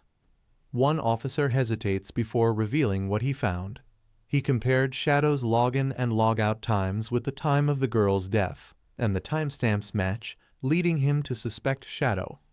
Another officer immediately rejects the idea, saying a time match isn't real evidence. But the first officer insists it's still worth investigating, mentioning that rumors outside already accuse Shadow and claim the authorities protect him because of his strength. Their superior cuts in, reminding him not to let personal grudges influence his judgment. He assigns full tech support and orders them to solve the case quickly so the victims can receive justice. The superior ends the discussion with a firm expression, signaling that nothing more needs to be said. The officer who made the accusation holds back his frustration and responds reluctantly, acknowledging the order. The scene shifts from reality into the game world, introducing the location known as the Magic Capital Ruins. A cloaked figure appears on a high structure within the ruined city, standing silently as energy swirls around him. Shadow arrives at the Ghost Academy, a platinum-grade hideout known for having one of the strongest barriers in Huaxia. He consumes over 2 years of tradable lifespan to officially create his guild, then captures the academy and registers it under the guild's name. With the sanctuary added to his control, he now has an additional base in the Magic Capital Ruins. Since sanctuaries can teleport between each other, traveling between Shanghai and the Magic Capital becomes far more convenient for him. Shadow moves deeper into the dungeon, but everything is strangely quiet. Even after reaching the third basement floor, he hasn't encountered a single monster. He senses that someone has already cleared the area before him, and whoever it was must have been extremely powerful. As he advances, he hears a voice laughing confidently, claiming there's no escape now. Shadow stops the moment he senses something ahead. He sees a group cornering someone, and the trapped man panics, shouting in fear as an axe is raised behind him. A frightened girl backs away, begging the group to stay away from her as they corner her near the lava-filled area. The men mock her fear and tell her she won't be killed yet. They reveal she's being targeted on orders from Madame Dongfang, who wants her captured for her son. Their leader proposes a deal. He says she killed Madame Dongfang twice in game, meaning she must have stolen a large amount of lifespan, possibly 30 years. They demand she hand over that lifespan and entertain them for a while, claiming they'll release her afterward. The girl clutches her arm, clearly terrified. The girl hesitates and asks what they mean by play, clearly confused and scared as she looks at the group surrounding her. The men respond with unsettling laughter, showing they have bad intentions as they slowly close in. One of them steps forward, blocking her path, making it obvious she has nowhere to run. Their leader smirks and tells her exactly the kind of play they mean, confirming their intentions while the group advances toward her. The girl stays silent for a moment, clearly tense as the group waits for her reaction. She finally agrees to cooperate, but only on the condition that they keep their word and let her go afterward. The men immediately step forward, fighting among themselves over who will approach first, each trying to take the lead. She kneels down slowly, acting as though she's giving in, while the men watch her with eager anticipation, unaware of what she's planning next. The girl suddenly shifts her expression, realizing the men are fully distracted and preparing for an opening. She launches her attack without hesitation, throwing a venom-coated dagger straight at one of them with precise speed. Before she can follow up, another man intercepts her. He slams her to the ground, overpowering her in an instant. Standing over her, he scolds her coldly, saying she isn't being obedient as he prepares to restrain her again. Pinned to the ground, the girl coughs weakly as the man above her demands that she cooperate. He warns her that this is her final chance and orders her to obey, threatening her as he looms over her. Instead of giving in, she smiles coldly and whispers a quiet farewell, hinting that she has a plan of her own. In the next moment, a sudden strike cuts through the scene, shocking the men as an unseen attack interrupts their actions. Chains suddenly burst out and wrap tightly around the man restraining the girl, leaving him shocked and unable to move. The chains pull him violently, twisting his body as he struggles, unable to break free from the unexpected attack. In a split second, the chains crush through him with overwhelming force, ending the fight instantly. Watching from the shadows, the masked figure recognizes the skill being used chain blades and realizes the girl's class might be far more dangerous than expected. A glowing orb hits the ground beside her as she steps forward with renewed strength, the impact shaking the floor. With her chains swirling around her, she unleashes her skill and calls the attackers scum, ready to strike back with full force. Rage fills her eyes as she turns her fury toward Dongfang Yu, vowing to confront them next. Her voice sharpens with resolve as she declares that she will kill them, her determination burning even stronger than before. Woman steps out of the flames, revealing the terrifying hidden class, Blade of the Netherworld. This is Ghostshade, known for her deadly assassin abilities. In his previous life, Ghostshade ranked 10th among the world's top powerhouses, despite being an assassin with a rare hidden class similar to Shadow. She was someone every guild kept an eye on, feared for her unpredictability and unmatched killing speed. Even then, he had respected her strength from afar. But her power made her a target. When she opposed the Chu family of Demon City, her real identity was exposed. Surrounded by enemies from all sides, Ghostshade fought until her body could no longer keep up. She took down thousands before collapsing from exhaustion. Now, standing in front of him alive once again, the mech is shocked. He never thought he would meet Ghostshade here. She also appears surprised when he calls out to her. A black-clad girl charges forward with her glowing chains swirling around her. She accuses the white-haired man of having an accomplice. He looks back at her and simply denies it while staying calm and unmoved. She refuses to listen and immediately attacks. Her chains whip across the ground as she rushes in, shouting for him to stop talking and die.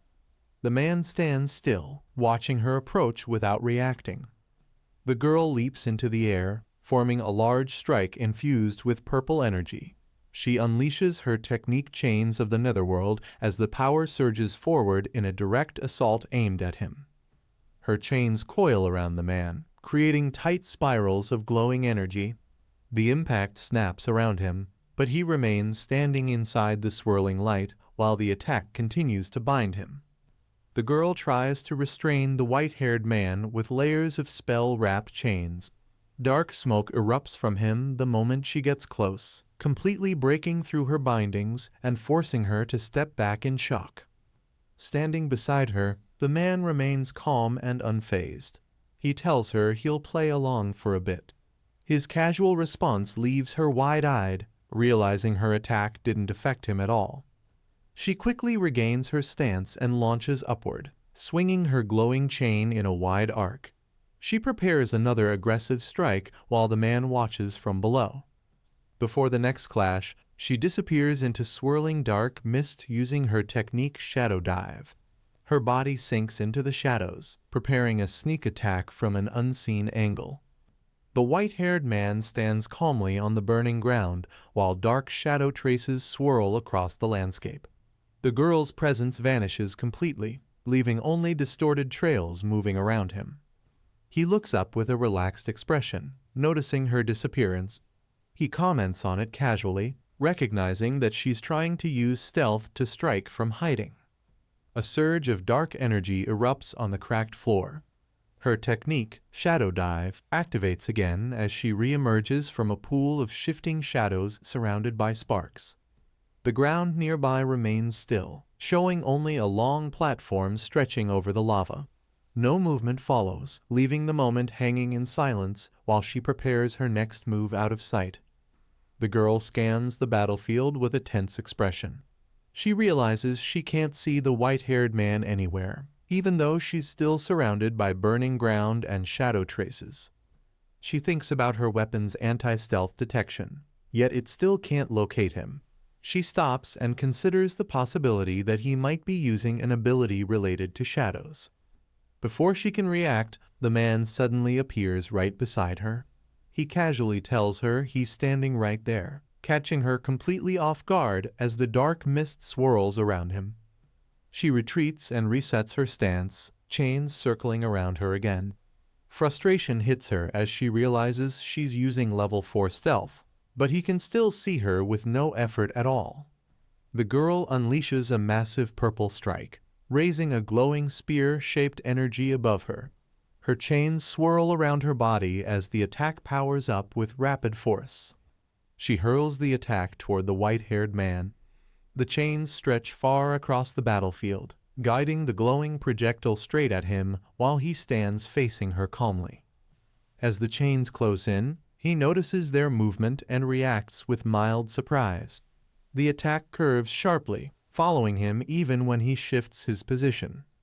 He narrows his eyes as the chains redirect again, realizing they aren't just random swings. He concludes that her chains can actually track his location as they continue pursuing him. The girl points forward with confidence as her chains tighten around her. She says that even if she can't see him, her weapon can. She activates Spectre Pursuit, claiming that anyone marked by it cannot escape. Her chains whip forward instantly, stretching across the battlefield and locking onto the white-haired man's location. The energy surges as they close in on him again. He watches the chains curve toward him and realizes the tracking ability ignores stealth detection levels. Instead of being concerned, he acknowledges the technique with a calm, "not bad." The camera widens to show both fighters. The chains spiral tightly around the cratered ground, narrowing in on him as she reacts with surprise when the strike suddenly shifts direction again. The white-haired man moves through her spiraling chains with ease. He comments that her technique is decent but still not impressive.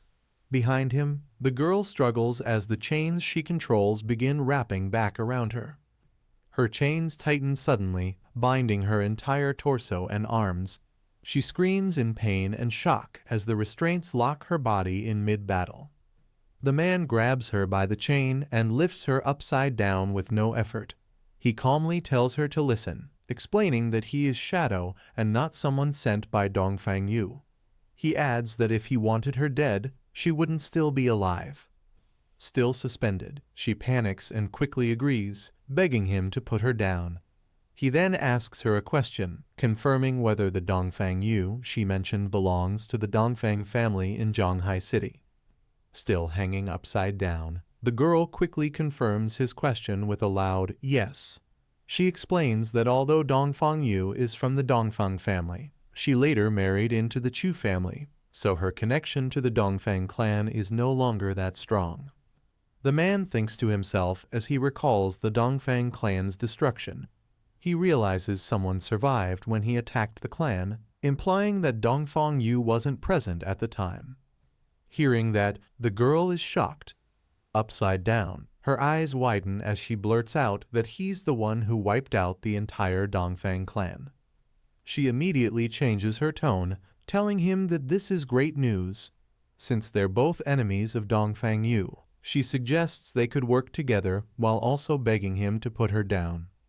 The girl hits the ground hard, still wrapped tightly in her own chains. She struggles to push herself up while the restraints hold her in place. The white-haired man tells her they'll talk about teaming up later. For now, he wants to know why she wants Dongfang Yu dead. She stands behind him, silent for a moment. She clenches her teeth and answers with anger she wants revenge for the death of her loved ones. Her expression sharpens as she recalls what happened. A memory appears. Dongfang Yu was involved in a drunk driving incident before the game began, killing her mother. But instead of facing consequences, Yu escaped punishment by having someone from the Chu family take the blame. The girl explains that her father couldn't tolerate the injustice. He gathered solid evidence that could convict Dongfang Yu, holding the documents tightly as he prepared to expose the truth. Her voice trembles as she continues. The next day, her father's body was found in the river. She repeats the moment in disbelief, struggling to hold back tears.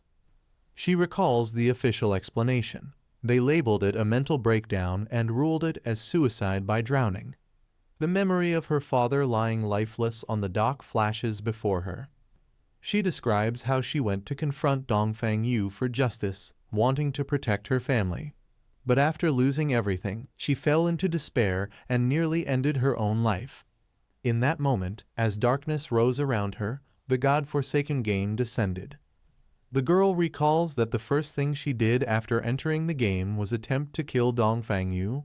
But in this world, she explains, you must completely drain a life serpent to truly kill someone. After reviving, Dongfang Yu hired many people to hunt her down, leading to everything that happened next. She speaks while standing beside the white-haired man, facing the aftermath of the battle. Her voice becomes more emotional as she recounts the events. Tears roll down her face as she turns to him. She begs him directly, calling him Brother Shadow, and pleads for his help to kill Dongfang Yu once and for all. The man remains silent at first. Then he looks at her and refuses her request without hesitation. The girl drops to her knees in desperation, calling out to Brother Shadow.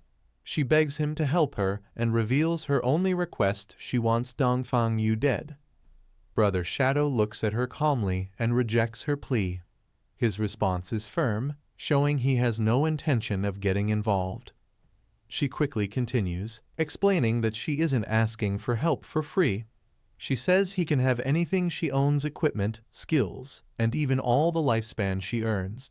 She's willing to serve him just to make this happen. Tears fall as she repeats her final condition. As long as he agrees to kill Dongfang Yu, she'll give him everything she has. She insists she'll obey him completely, even if he makes her his slave, showing she's willing to give up everything for her revenge. Brother Shadow stands firmly and repeats that he won't kill Dongfang Yu for her. He explains that vengeance is something she must carry out herself. Still, he adds that he will help her grow stronger until the day she can face her enemy. How far she reaches, he says, will depend on her own ability and luck. Shocked, she slowly looks up and asks how he plans to help her, unable to believe he agreed to support her in any way.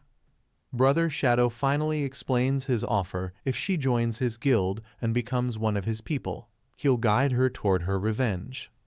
She pauses as a system prompt appears, inviting her to join the guild named Shadow. She realizes he's the only member in it. Understanding the condition, she accepts the invitation. The system confirms she has officially joined his guild.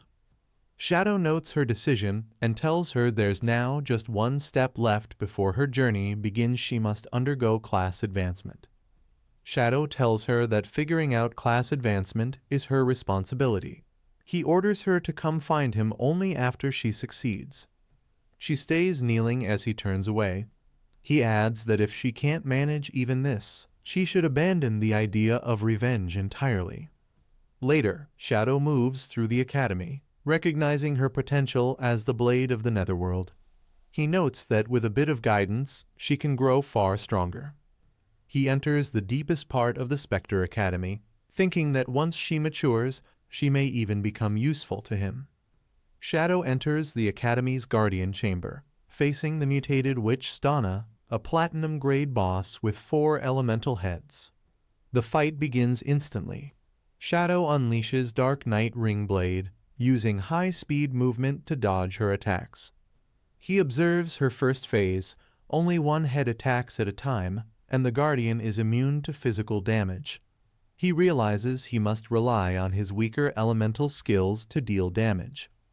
Shadow prepares his next move, with Pale Bone Blade boosting his mobility and Shadow Blade restoring cooldowns on hit. He gets ready to cut through the boss's defenses.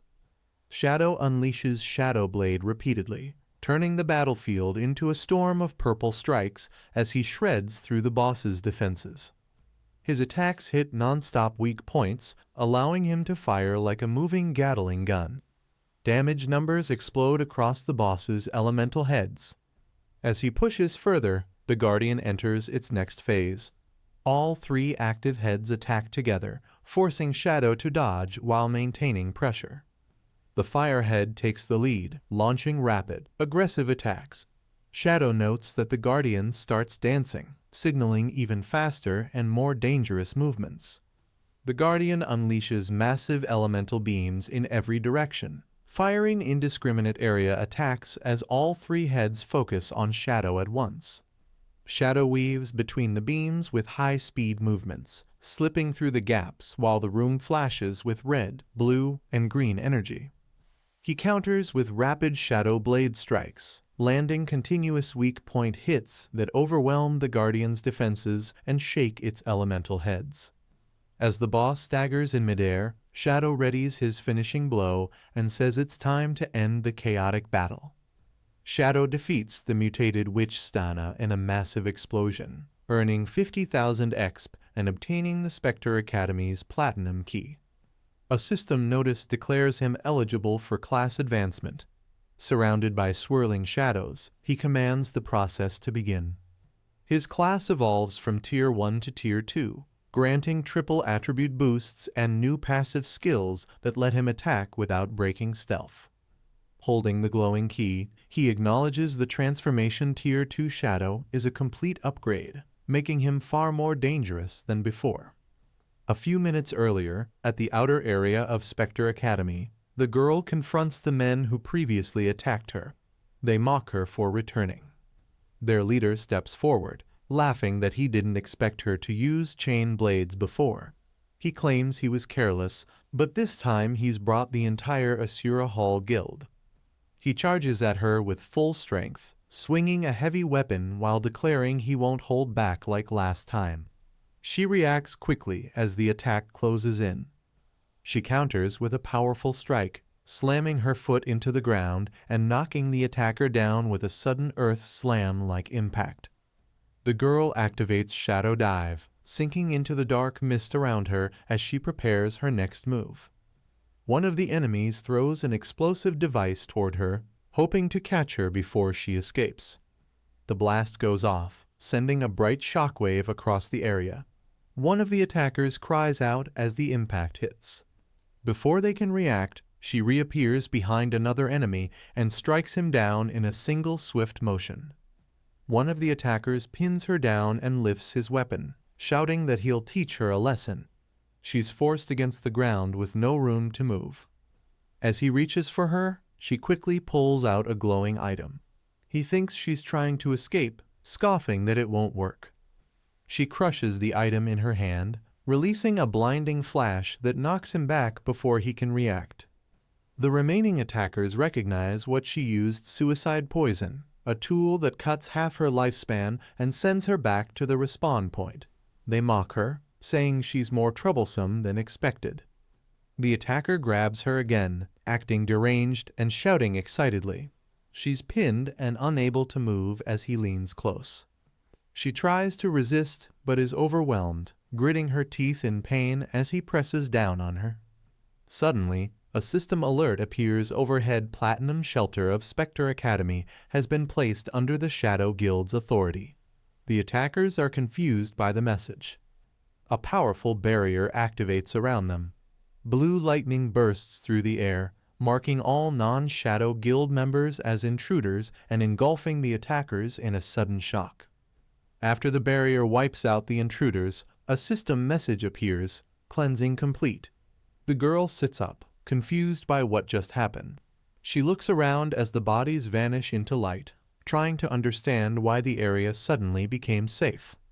A new message reveals the truth: Spectre Academy is actually a shelter, and it now belongs to the Shadow Guild. Shocked, she realizes the meaning. In just a few minutes, Shadow defeated the Guardian and obtained the key, claiming the entire place for their guild. He picks up 2 new assassin-type equipment pieces.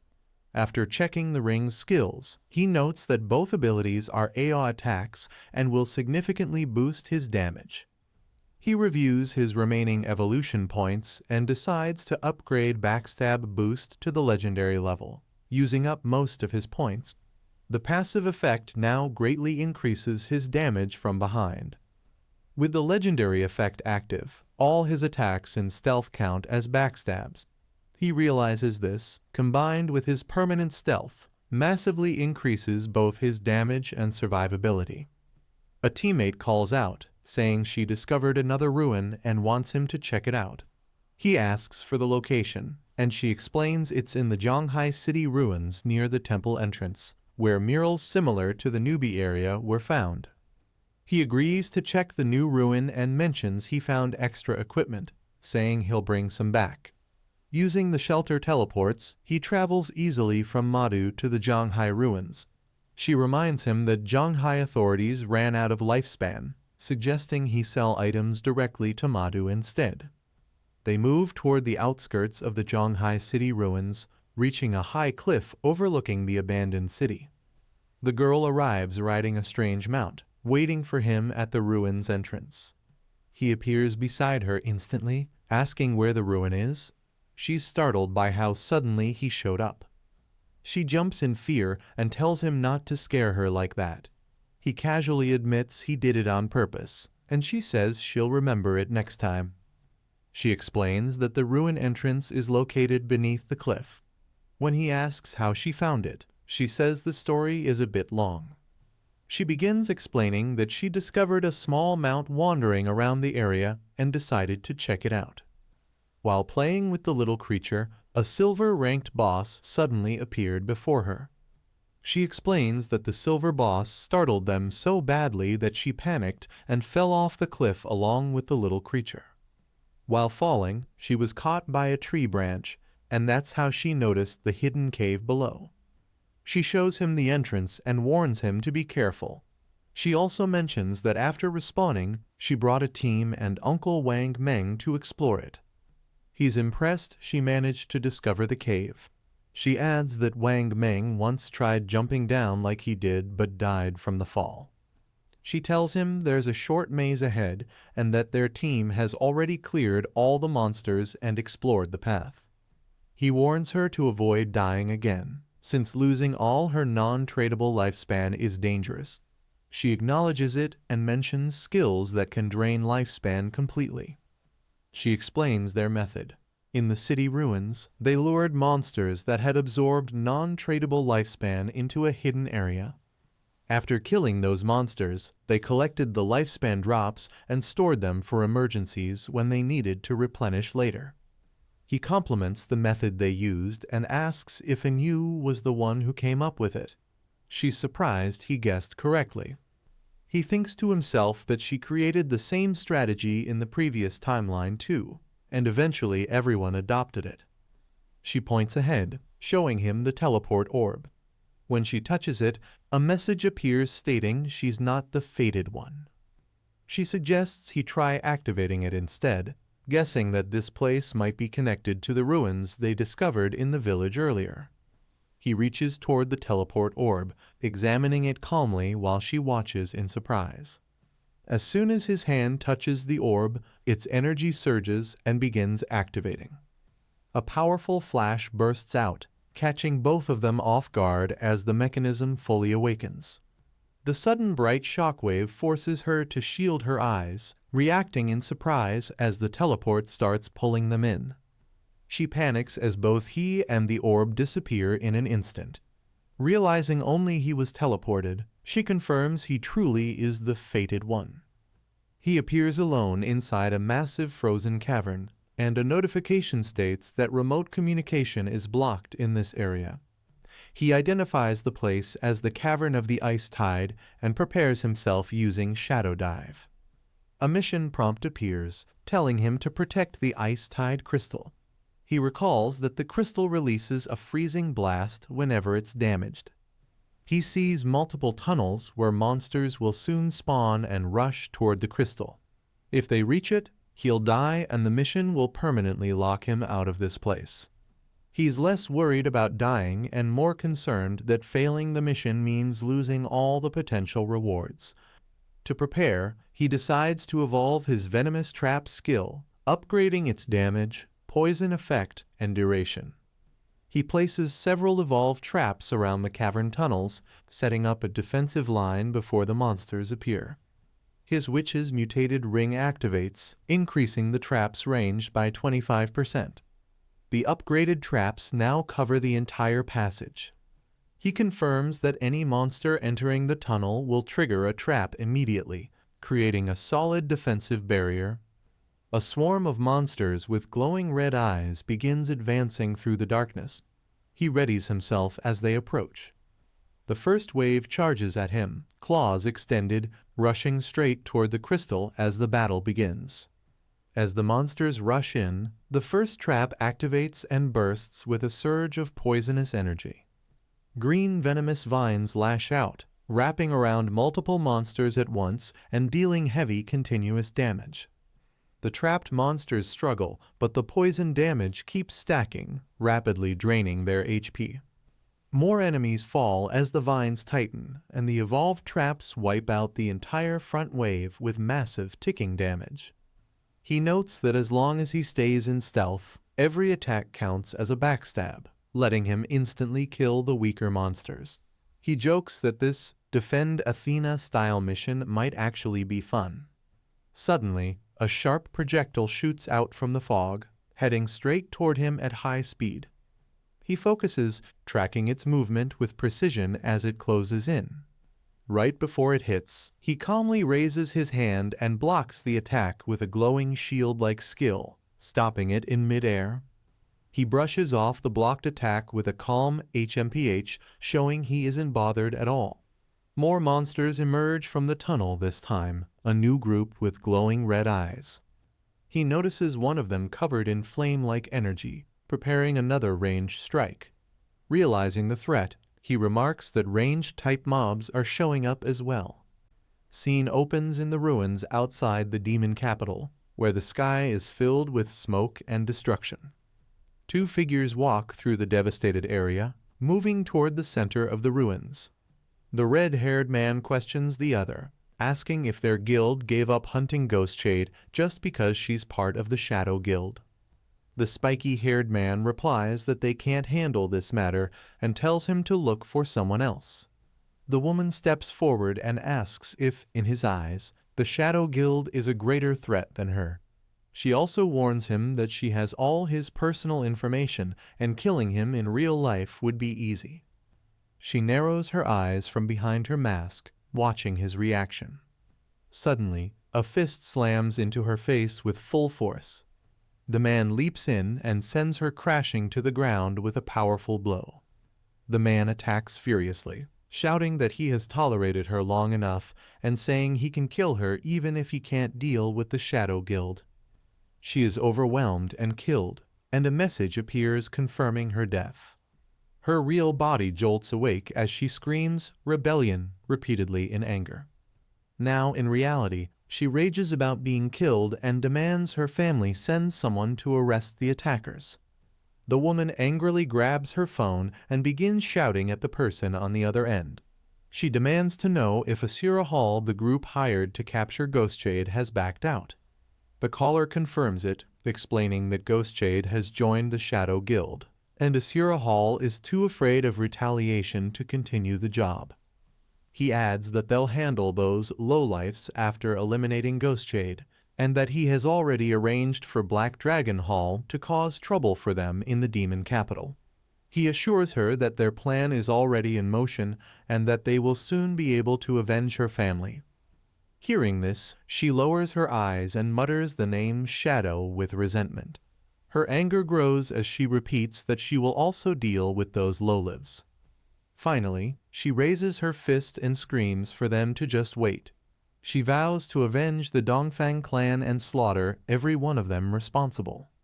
Inside the cave, the white-haired man finishes off the horned monster with a precise strike that pierces straight through its head. Lightning-like energy flickers around the creature as it collapses. He walks past the fallen bodies and comments calmly that being ranged monsters doesn't matter to him. He explains that whenever his shadow blade hits a weak point, the skill's cooldown resets, allowing him to kill one enemy with every slash. A system window appears in the air, announcing that the Guardian mission is complete and instructing him to collect his reward. He looks toward the large blue crystal ahead and reacts lightly, wondering aloud if the mission is already over. The massive crystal begins to crack apart, glowing intensely as pieces shatter and fly outward with great force. As the crystal fully shatters, a glowing treasure chest materializes on the ground, radiating colorful beams of light. The white-haired man steps closer and identifies it as an epic-grade treasure chest, noting its high rarity. He raises his hand toward it, recalling that the last time he opened an epic chest, he received the ability known as Graceful Release. Curious about what he might obtain now, he prepares to open it. The chest bursts open with a brilliant flash, golden light spilling out in waves. The dazzling glow fills the entire area, making it impossible to see what's inside at first. Amid the swirling radiance, a faint silhouette becomes visible. The first clear detail that emerges is a pair of soft lips, indicating that whatever appeared from the chest takes on a human-like form. A glowing figure rises from the treasure chest, forming into the same mysterious woman he saw last time. He recognizes her and wonders why the same NPC appeared again from an epic treasure chest. She speaks in an ancient script, which he identifies as the Old God language. She declares that he has passed 2 verifications and calls him the Chosen One, while he realizes he can understand her words despite never learning the language. The glowing woman states that the old gods have perished and declares him the inheritor of the power of judgment. A massive surge of golden light spreads around him as her power activates. Her hand reaches forward, sending a stream of energy toward him. The light engulfs his entire body as the transfer of power begins. The glowing woman steps closer and introduces herself as Asahis. She tells him she will follow him and witness his rise as the true god of judgment. Asahi's presents a golden item, asking him to accept the gift she prepared. The item is revealed as Asahi's summoning bell, which can summon her at specific levels and unlocks challenges and skill upgrades if completed. He examines the bell and notes that the previous temple was for level 5, while this one was level 15, impressed that Da Lizzie encountered both through sheer luck. Asahi tells him to select a skill, explaining he has one free chance to upgrade a skill to match his current level. He recalls that skill strength in the game is determined by 2 factors, beginning with skill quality. A Chibai explanation shows that while normal skills can't increase in quality, his ability Infinite Evolution allows him to raise even basic skills into mythical grade abilities. A Chibai panel explains that higher required levels make a skill stronger, showing the difference between low-level and high-level Shadow Dive. He notes that high-grade skills are rare, deciding to upgrade his strongest one, Graceful Release, while thinking he can raise future skills by using Lifespan. Asahi grants the upgrade as he requests, raising Graceful Release from level 10 to level 16. Before disappearing, Asahi spreads her wings and says she looks forward to seeing him again. A blue vortex appears, and he realizes it's the teleport gate that will take him out of the temple. Before leaving, he notices a glowing sphere still inside the treasure chest and reaches toward it. It reveals an epic item called a Safish's Equivalent Exchange Pact, which can exchange low-grade gear for random epic equipment. He's pleased with the item, saying he has plenty of jade-grade gear and skill books that can be converted into assassin-type equipment. He walks toward the glowing teleport gate, preparing to leave the dungeon. He remarks that the rewards he gained this time are massive. The scene opens outside the ruins, where the girl waits calmly with her companion instead of leaving right away.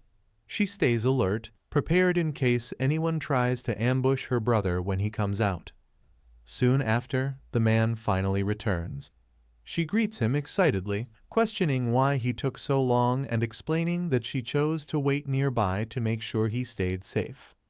The man then hands her a skill book he obtained from the ruin.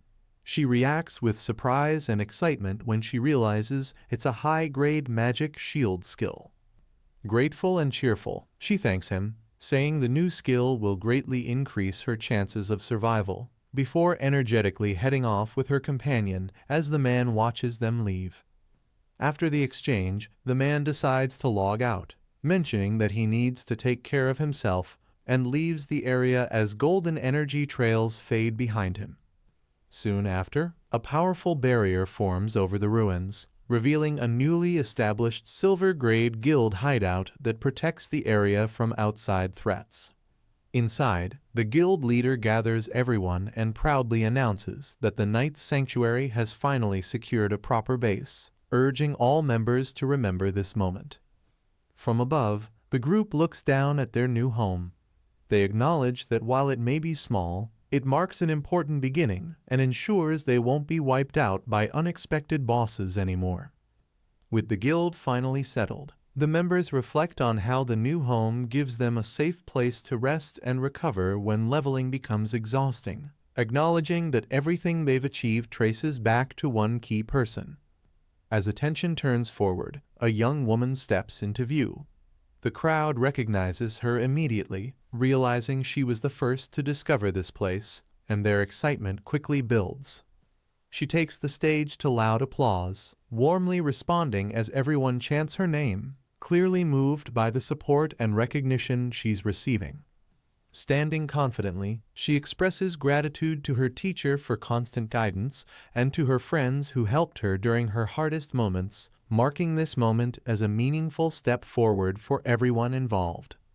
As the speech continues, she addresses those who once mocked and insulted her, stating that their words became the motivation that pushed her to grow stronger instead of breaking her spirit. She then turns emotional while thanking her parents, admitting that she wishes they were still alive so they could see how far she has come and who she has become. Overcome with emotion, she pauses to wipe away her tears, visibly touched by the moment and the memories she's sharing with everyone present. After the speech, she is encouraged to explain her journey to the crowd, as the members look on with curiosity, wanting to know what hardships and challenges she overcame to find and secure this hideout. When asked about her journey, she explains that everything began with a strange dream she once had, which felt vivid enough to stay with her even after waking up. In that dream, a powerful warrior guided her through danger and led her to conquer this very hideout. Though the details were blurry, the experience felt real, so she decided to follow it as a possibility. Hearing this, the guild members burst into laughter, brushing it off as a joke and teasing her for claiming that a dream led her to such an important discovery. She reacts with mild embarrassment as the atmosphere lightens, while the others thank her for the speech and jokingly ask if she dreams about things like this often. She continues playfully, saying the dream showed an enormous, luxurious hideout filled with people, joking that it must have been a platinum-grade base, which makes everyone laugh even more. The guild members tease her, confidently claiming that with their current progress, they will soon be living in a mansion anyway, turning the moment lighthearted and hopeful. The guild leader then steps forward, praising her efforts and rewarding her for the discovery by granting her a rare lifespan reward, acknowledging how crucial her contribution was. Standing together, the leader encourages everyone to learn from her dedication, declaring that as long as they stay united, the guild will survive this chaotic world and continue growing stronger. With the meeting concluded, the guild leader dismisses everyone, encouraging them to level up and explore. Yahello receives direct instructions to keep searching for more hideouts and accepts the task confidently. Some time later, she is seen alone inside the Zhanghai city ruins, returning to exploration with her staff in hand and her focus fully on the mission. As she moves through the empty structures, she recalls the strange feeling from her dream and believes the location she's searching for should be somewhere nearby. Standing still and scanning her surroundings, she questions why she can't find it yet, determined to trust her intuition and continue searching despite the uncertainty. After the meeting ends, Yahello heads straight toward a specific area in the ruins. From a distance, a small group quietly notices her actions and starts wondering if she's truly searching for the platinum-grade hideout she mentioned. Watching closely, they see her enter a damaged building and decide to follow her, curious whether her strange dream might actually be guiding her somewhere real. Inside the dark corridor, Yahello moves cautiously. The place feels unsettling and unfamiliar, similar to her dream but not exactly the same, and she senses that someone may be trailing behind her. Suddenly, a hidden voice speaks to her, identifying her as a rare hidden class life sacrifice priest and assuring her that she won't be harmed, leaving Yahello stunned by the unexpected revelation. Without warning, a grotesque figure suddenly emerges from the darkness, its distorted face and eerie glow instantly breaking the silence of the corridor. Yahello freezes in shock as fear overwhelms her, her eyes widening while she screams and instinctively stumbles backward in panic. The monster lunges forward with unnatural speed, its body twisting as it closes the distance, spreading terror through the narrow passage.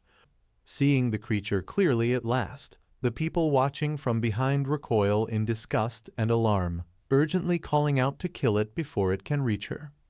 The monster suddenly closes in on Yahello, moving faster than expected and catching everyone off guard before they can react. In a horrifying instant, one of its tendrils pierces into her, causing her body to stiffen as fear and pain overwhelm her completely. A system warning appears, showing that her lifespan is being drained rapidly, confirming that the creature feeds directly on life itself. Realizing the danger, the people behind her panic and shout for everyone to run immediately, warning that staying any longer will only lead to instant death. Yahello jolts back to awareness in panic, her body trembling as pain and fear linger, making her realize the danger hasn't passed yet. She screams and forces herself to move, turning to flee as terror takes over and her instincts push her to escape at all costs. Behind her, the grotesque monster continues its attack, its twisted face looming as chaos erupts around the collapsing structure. In the confusion, Xiaoyu is struck and sent falling into a deep vertical shaft, her body tumbling helplessly into the darkness below. Xiaoyu crashes hard at the bottom of the shaft, her body slamming into the ground as pain shoots through her, leaving her disoriented and struggling to get up. Wincing in pain, she slowly lifts her head and looks around in confusion, unsure where she has fallen or what kind of place she has ended up in. As her vision clears, she notices the grand interior surrounding her. Sitting there in shock, she realizes the structure looks exactly like the one she saw in her dream. Suddenly overwhelmed with excitement, Xiaoyu recognizes the entrance at once and realizes she has finally found the platinum-grade hideout, knowing she must inform the guild leader immediately. Xiaoyu immediately contacts the guild leader and excitedly reports that she has found the platinum-grade hideout. The leader tells her to stay put, asks her to join the party to track her location, and promises to bring everyone there right away. After joining the party, Xiaoyu agrees to wait at the spot. As she steadies herself, faint clicking sounds echo around her, making the silence feel increasingly unsettling. From above, the horrifying life-draining monster reappears, crawling closer with its glowing tendrils, reminding her that the danger is far from over. Tears well up in Xiaoyu's eyes as fear and determination mix together. Even while terrified, she braces herself, knowing she must survive until help arrives. Alone in the darkness, Xiaoyu grips her staff tightly as fear shakes her body, but she refuses to collapse or give in to panic. A voice encourages Xiaoyu to keep fighting and defeat the enemy. Another voice declares that Xiaoyu is no longer the same person as before, hinting at a change in her path. Xiaoyu grips her staff as green energy surrounds her. It's revealed that she has awakened a noble hidden class, Life Sacrifice Priest. She raises her staff and releases a powerful green lightning attack. The energy strikes the enemy from above with full force. Damage numbers appear repeatedly as the attack lands cleanly. Seeing the hit connect, Xiaoyu reacts with excitement, realizing her attack worked. Xiaoyu steps forward with her staff raised and declares that her poison will corrode the enemy, preparing her next attack. She releases a skill called Corrupting Poison Mist, spreading thick green fog across the battlefield. The enemy is engulfed by the mist as continuous damage numbers appear. It's noted that this poison is far deadlier than ordinary toxins. As the poison spreads further, Xiaoyu suddenly senses something unusual inside the mist and reacts in surprise. The poison mist spreads through the enclosed space, filling the entire area. Xiaoyu realizes the situation is dangerous as breathing becomes difficult. The enemy continues taking poison damage while panicking. Xiaoyu struggles, knowing she can't hold her breath much longer inside the mist. She suddenly regains confidence and reminds herself of her role as a life sacrifice priest, gripping her staff tightly. Xiaoyu activates detoxification, cleansing the poison from herself. As the effect spreads, the situation starts to turn in her favor. The enemy reacts in confusion as something goes wrong inside the poison-filled space. The situation suddenly becomes unstable.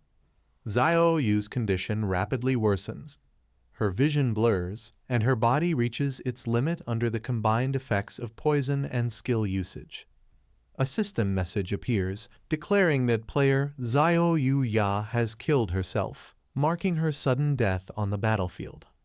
Later, Xiaoyu reappears at the hideout. When questioned by the guild leader about her disappearance, she explains that a monster was inside and that she was killed by it, leaving everyone shocked. The guild leader realizes the monster Xiaoyu encountered was a silver-grade soul-sucking hag.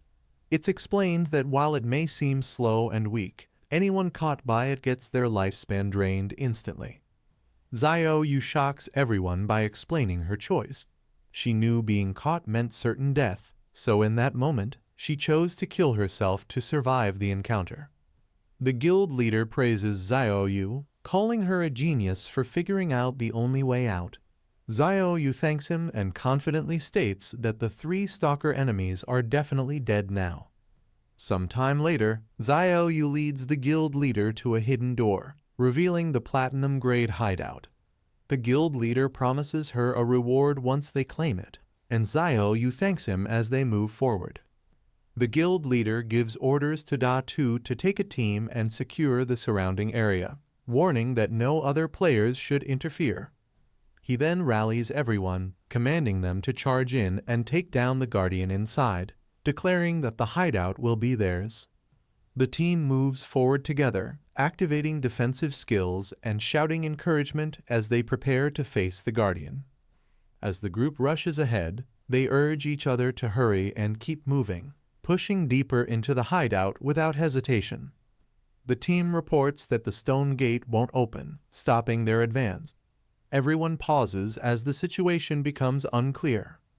The guild leader thinks it through and recalls that every hideout has a guardian. He suddenly realizes the stone gate itself must be the guardian. Pointing at the gate, he confirms his conclusion and orders the team to deal with it directly. One of the members steps forward and attacks the stone gate, sparks flying as the battle with the true guardian begins. The team attacks the stone gate, and damage numbers start popping up. It confirms that the gate itself is truly the guardian. Seeing the damage, the guild leader confidently orders everyone to keep attacking, saying the platinum-grade hideout is basically free now. The group charges together and unleashes continuous attacks. The stone gate cracks under the pressure as the assault intensifies. Elsewhere, a system alert appears stating that the hideout Soul Cleansing Grounds is under attack. A mysterious figure notices the alert and reacts in surprise. A system notice appears stating that normal teleportation to the hideout is locked. It confirms that only a single war teleport can be used today. The masked figure realizes someone has found the entrance and is attacking the Soul Cleansing Grounds. Judging their power, he notes it would take them an extremely long time to break the gate. Deciding to check personally, he mounts his wolf and heads toward the area at high speed to observe the situation. After a while, he reaches the perimeter of the Soul Cleansing Grounds. Watching from a distance, he narrows his eyes, carefully assessing what's happening. The attackers try to retreat, but a voice orders them to stop immediately, warning that running will only make things worse. As they turn in shock, a sudden attack crashes into them head-on, catching them completely off guard. One of the attackers is struck directly and sent flying through the air from the powerful blow. The body slams down hard on the ground, ending the escape attempt and signaling the start of a one-sided confrontation. The masked man calmly raises his hand and activates a skill. Golden sword-shaped light forms in the air above the attackers. The glowing swords rain down instantly, piercing the ground and pinning one of the attackers in place as he screams in pain. Standing over the fallen enemy, the man states that this area is under Knight's sanctuary control and questions why they tried to barge in. The attacker hurriedly claims he was only passing by, but the man shuts him down, pointing out that he's clearly making excuses to rob others. Someone recognizes the masked man as Yang Zioya, recalling him as a co-worker who once warned her before. The scene confirms this is a guild-controlled zone. It's clarified that the attackers targeted the Soul Cleansing Grounds, which belongs to Knight's sanctuary. Yang Zioya lays down the rules. His teammate jokes about the order of entry, and Yang agrees to go first. Without hesitation, Yang Zioya bursts forward in a flash of speed, striking decisively as the situation turns fully in Knight's sanctuary's favor. A surge of blue energy erupts as a figure emerges from the shadows, stopping everyone in their tracks with overwhelming presence. One of the onlookers freezes in shock, realizing the power in front of her isn't normal and recognizing it as shadow. Her expression turns pale as fear sets in, sensing that the situation has suddenly escalated far beyond control. The masked man turns slightly, his glowing eyes revealed. A name slips out in disbelief, Qin Feng, confirming the arrival of someone truly dangerous. A hand snaps sharply, triggering a sudden surge of energy. The air reacts instantly, signaling the start of something dangerous. A figure descends amid red energy and debris, his presence overwhelming. The scene makes it clear that this arrival is deliberate and powerful. The man lands and stands still, his face partially covered. His calm posture contrasts with the violent aura surrounding him. A girl stares at him in shock and recognizes him, quietly questioning if it's really Qin Feng, unable to hide her surprise. Qin Feng strikes and instantly vanishes, leaving behind a violent swirl of red and blue energy that tears through the area. She looks around in shock and realizes he has completely disappeared, unable to track his presence. The girl recalls what she just witnessed. She questions whether that figure was only a shadow and notices his eyes looked exactly like Qin Feng's, but she convinces herself it must be a coincidence, remembering Qin Xiaoyu recently joined the Knights Sanctuary Guild. The scene shifts to a new location, showing the exterior of the Soul Cleansing Grounds hideout moments later. Shadow arrives at the hideout and is loudly welcomed by the guild members, who greet him with exaggerated respect and praise. The group explains that criminals tried to rob people on the main road, but Shadow personally stepped in and punished them, leaving no room for mercy. The guild members proudly declare that everyone now fully supports the boss.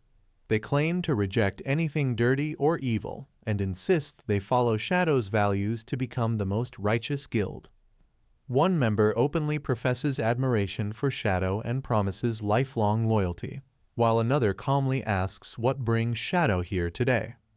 Shadow calmly brushes off the concern and asks if someone is attacking a hideout, showing no visible reaction. The guild member is startled that Shadow already knows and eagerly confirms it, wondering how he found out so quickly. Shadow turns serious and states that the hideout being attacked actually belongs to him, his eyes revealing quiet pressure. The guild member freezes in shock, completely caught off guard by the revelation. The guild members react in total shock, unable to believe what they just heard. One of them nervously explains that reports said Shadow's hideout was in Magic City and insists a person can only have one hideout. Another member hurriedly adds that if a guild leader creates a guild, they can own an additional hideout under the guild's name, leaving everyone confused. Shadow calmly confirms this rule and reveals he has hideouts in both Magic City and Shanghai City, silencing the room. The truth hits everyone at once. They realize they invaded Shadow's hideout, and fear immediately spreads through the group. A girl panics after learning the hideout belongs to Shadow, confused because she never sensed him or saw any sign of him before. The guild members kneel and apologize, admitting they didn't know the hideout was his and desperately ask how they can make up for the damage they caused. Shadow calmly states the cost of the repairs, then coldly proposes a price instead 500 years of lifespan to settle everything. The moment Shadow mentions 500 years, the guild leader is hit with shock and panic, completely unable to process the demand. The guild leader collapses on the spot, leaving the others frozen as they realize how serious the situation is. One member hurriedly supports the unconscious leader and nervously asks Shadow to lower the price, hoping for mercy. Shadow coldly shuts them down, dismissing their excuses and ordering silence when questioned about the cost of repairing the gate. The guild leader slowly regains consciousness, muttering in despair as the weight of the 500-year demand sinks in. Xiaoyu is suddenly grabbed and pulled forward, startled by the sudden aggression. One member angrily blames Xiaoyu for everything, accusing her of causing this disaster and endangering both him and the Knight's Sanctuary.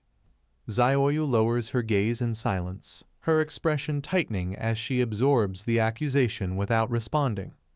Xiaoyu steps forward and takes full responsibility, admitting everything is her fault and that she dragged everyone into this situation. She kneels before Shadow and accepts the consequences, saying one person should bear the punishment alone and asks him to punish only her. Zioyu offers her entire future, pledging lifelong servitude and promising to repay every bit of loss with all the lifespan she gains. She begs Shadow to spare the guild and everyone else, declaring he can curse or abuse her as long as they are left unharmed. The guild members look at Zioyu in disbelief, quietly calling her name as tension fills the space. Shadow's gaze sharpens, his eyes glowing faintly as he calmly calls out a name, revealing he knows more than expected. A guild member reacts in shock, realizing Shadow knows his real name and questioning how that's possible. Shadow coldly questions whether Zioyu is truly worth 500 years, his words pressing down on everyone in silence. The guild leader snaps into a crazed state, his expression twisting as pressure and fear finally push him over the edge. He suddenly attacks Zioyu, violently throwing her aside and shouting for her to get lost. While she's sent flying, he accuses her of dragging them into this mess and claims she's only pretending to sacrifice herself to gain Shadow's favor. Turning back to Shadow, the guild leader panics and begs for mercy, admitting they can't afford 500 years and pleading for any deal within their power. Shadow changes the terms, saying he won't make it difficult and lowers the demand to 100 years of lifespan. The guild leader quickly agrees, claiming their large guild can cover the rest and immediately hands over 100 years, which Shadow accepts. He orders all guild members with slaughter status to gather at once, rushing them so nothing delays the process. Shadow opens the system panel, confirms the repair cost and timing, and decides it's the perfect moment to repair the hideout. A system window appears, showing the cost to repair the hideout requires 7 days of lifespan. Shadow looks at the prompt without hesitation, his expression calm and steady.